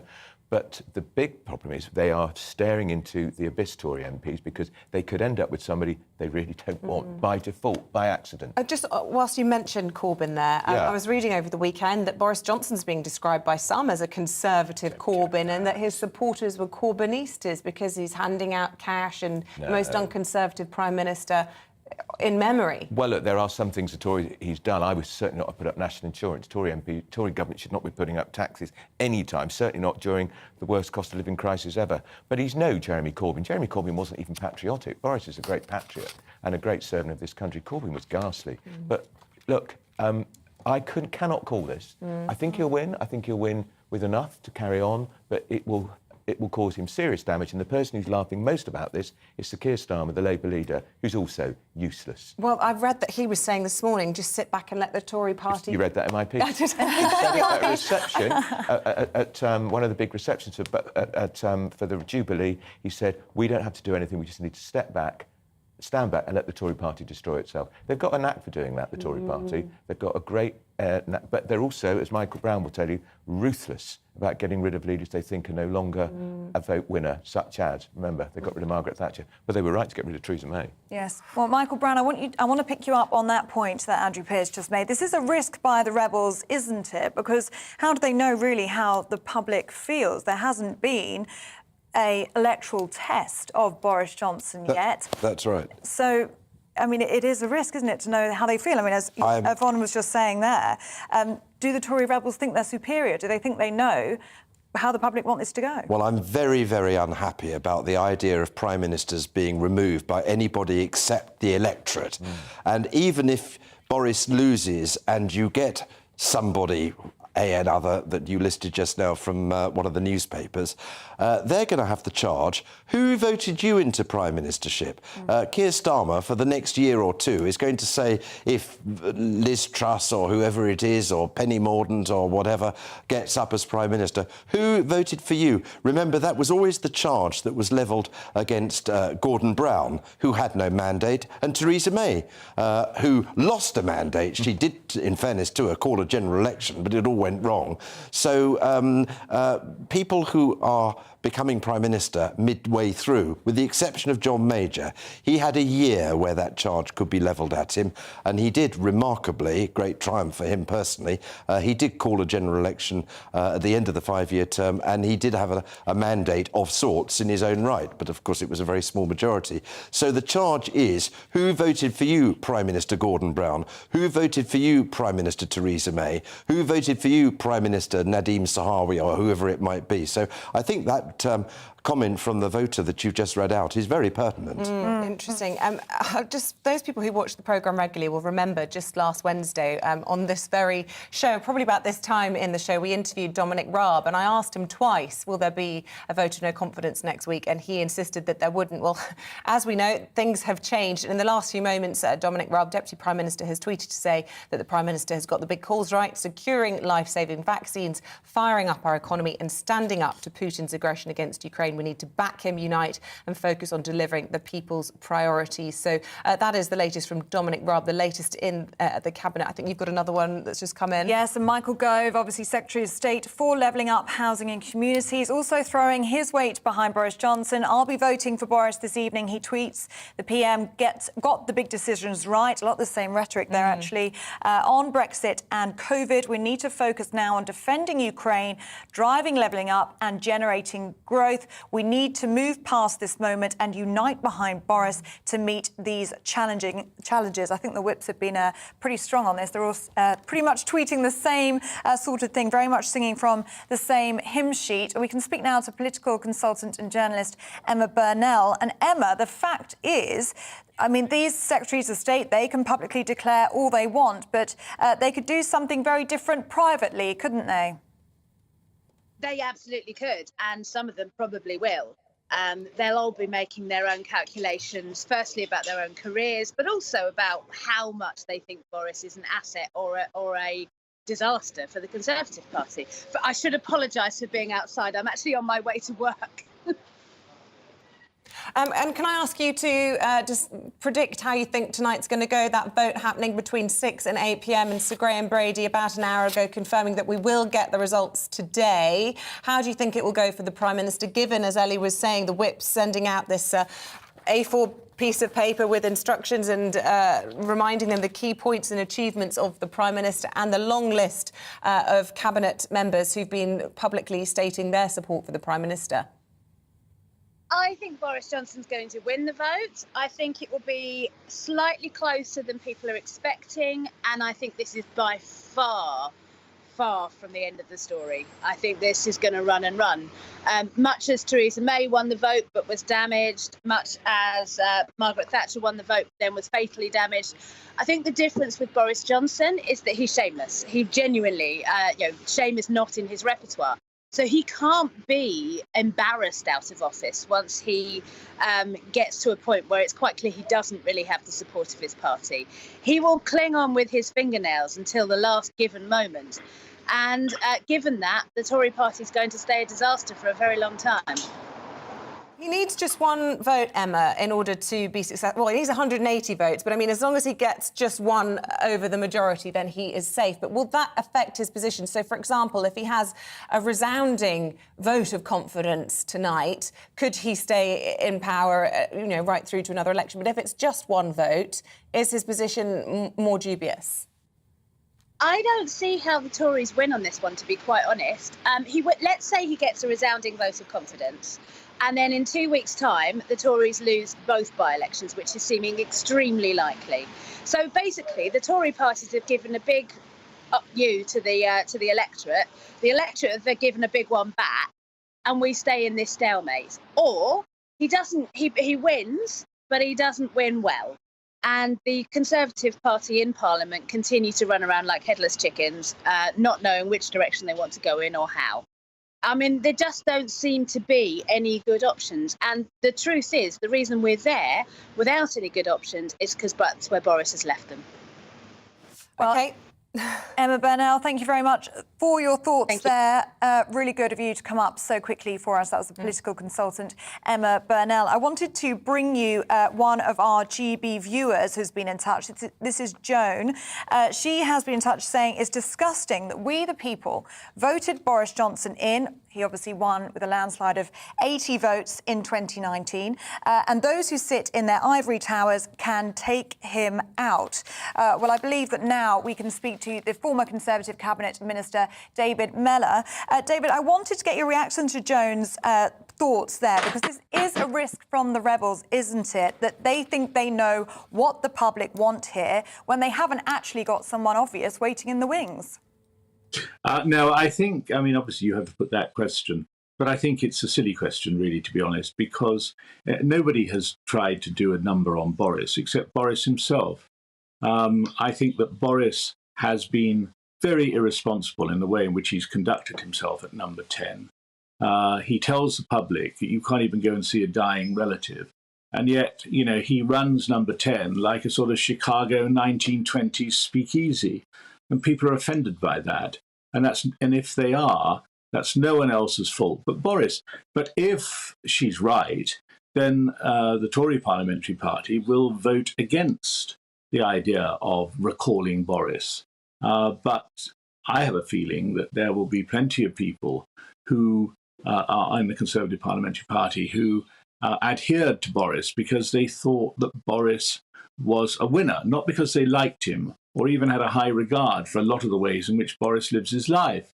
And now it appears he can't even go to the royal celebrations at St. Paul's without being booed. He can't even go into a restaurant without being booed. This is not the Boris that we remember, where he was able, against the odds, as a popular guy who seemed to transcend party politics, to win the mayoralty of London, not just once. London's a Labour town, really, not just once, but twice. So the author of these misfortunes is Boris. The only issue to be determined is how serious they will be, whether he will be seriously wounded but stagger on, which personally I think would be a bad thing for the Conservative Party, or a change is made sufficiently far out from the election to give the Conservatives the chance to rebuild public trust. Because what is missing here is public trust. It's the sense that Boris lies all the time that really is so depressing for him and for us. Well, Grant Shapps has been quoted as saying, don't forget George Osborne got booed at the London 2012 Olympics, and then the Conservatives went on to win at the next election. I just want to get you to pin your colours to the mast, whether or not you think he will win tonight. I'm asking everyone that we've spoken to so far what their predictions are. I mean, he needs 180 votes. Do you think he'll get a convincing vote of confidence, or how do you see it playing out between 6 and 8 tonight?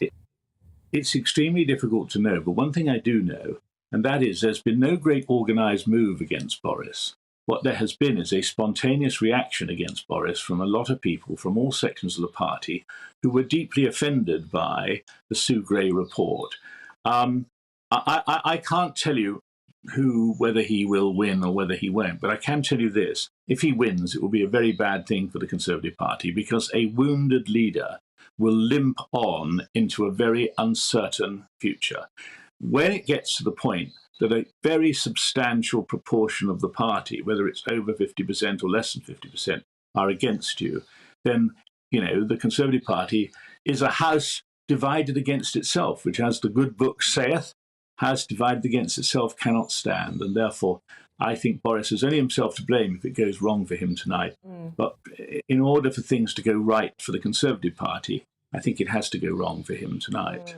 OK, Mystic Mella even. We got you to make your predictions in the end. Lovely to see you. And we will know on Wednesday morning. We will, and I will see you Wednesday. Yeah, we'll see you then, David.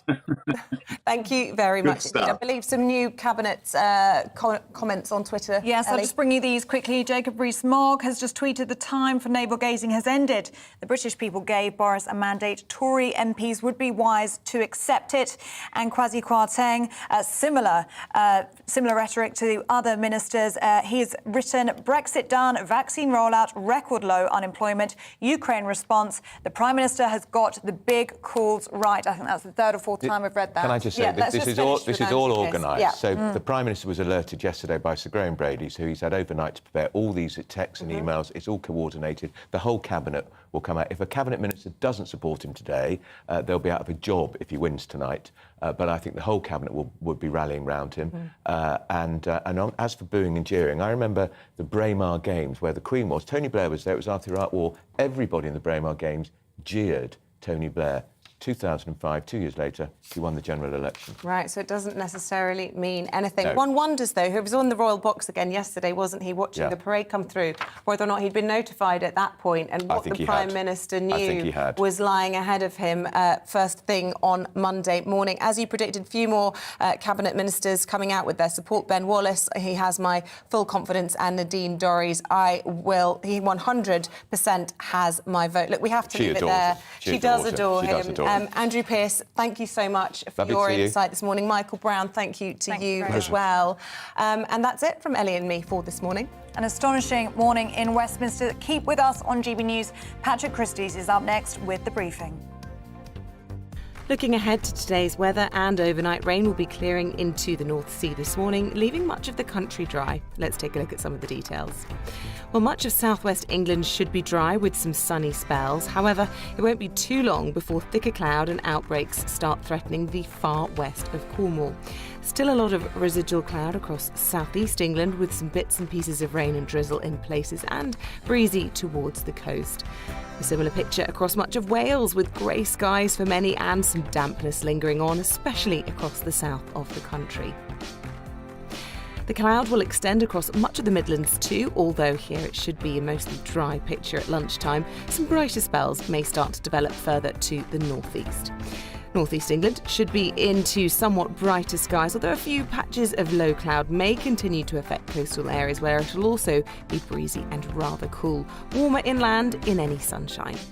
Then another pretty good days on the cards for most of Scotland, again with the best of the sunshine and highest temperatures, eventually into the low 20s in places in central and western areas. And the same can be said for Northern Ireland, although a bit more cloud at times. That said, with light winds in the sunshine, it should feel pleasantly warm. A few showers this afternoon then, and some rain close to southwest England, but otherwise a mostly dry picture today. And that's how your weather is shaping up this Monday morning.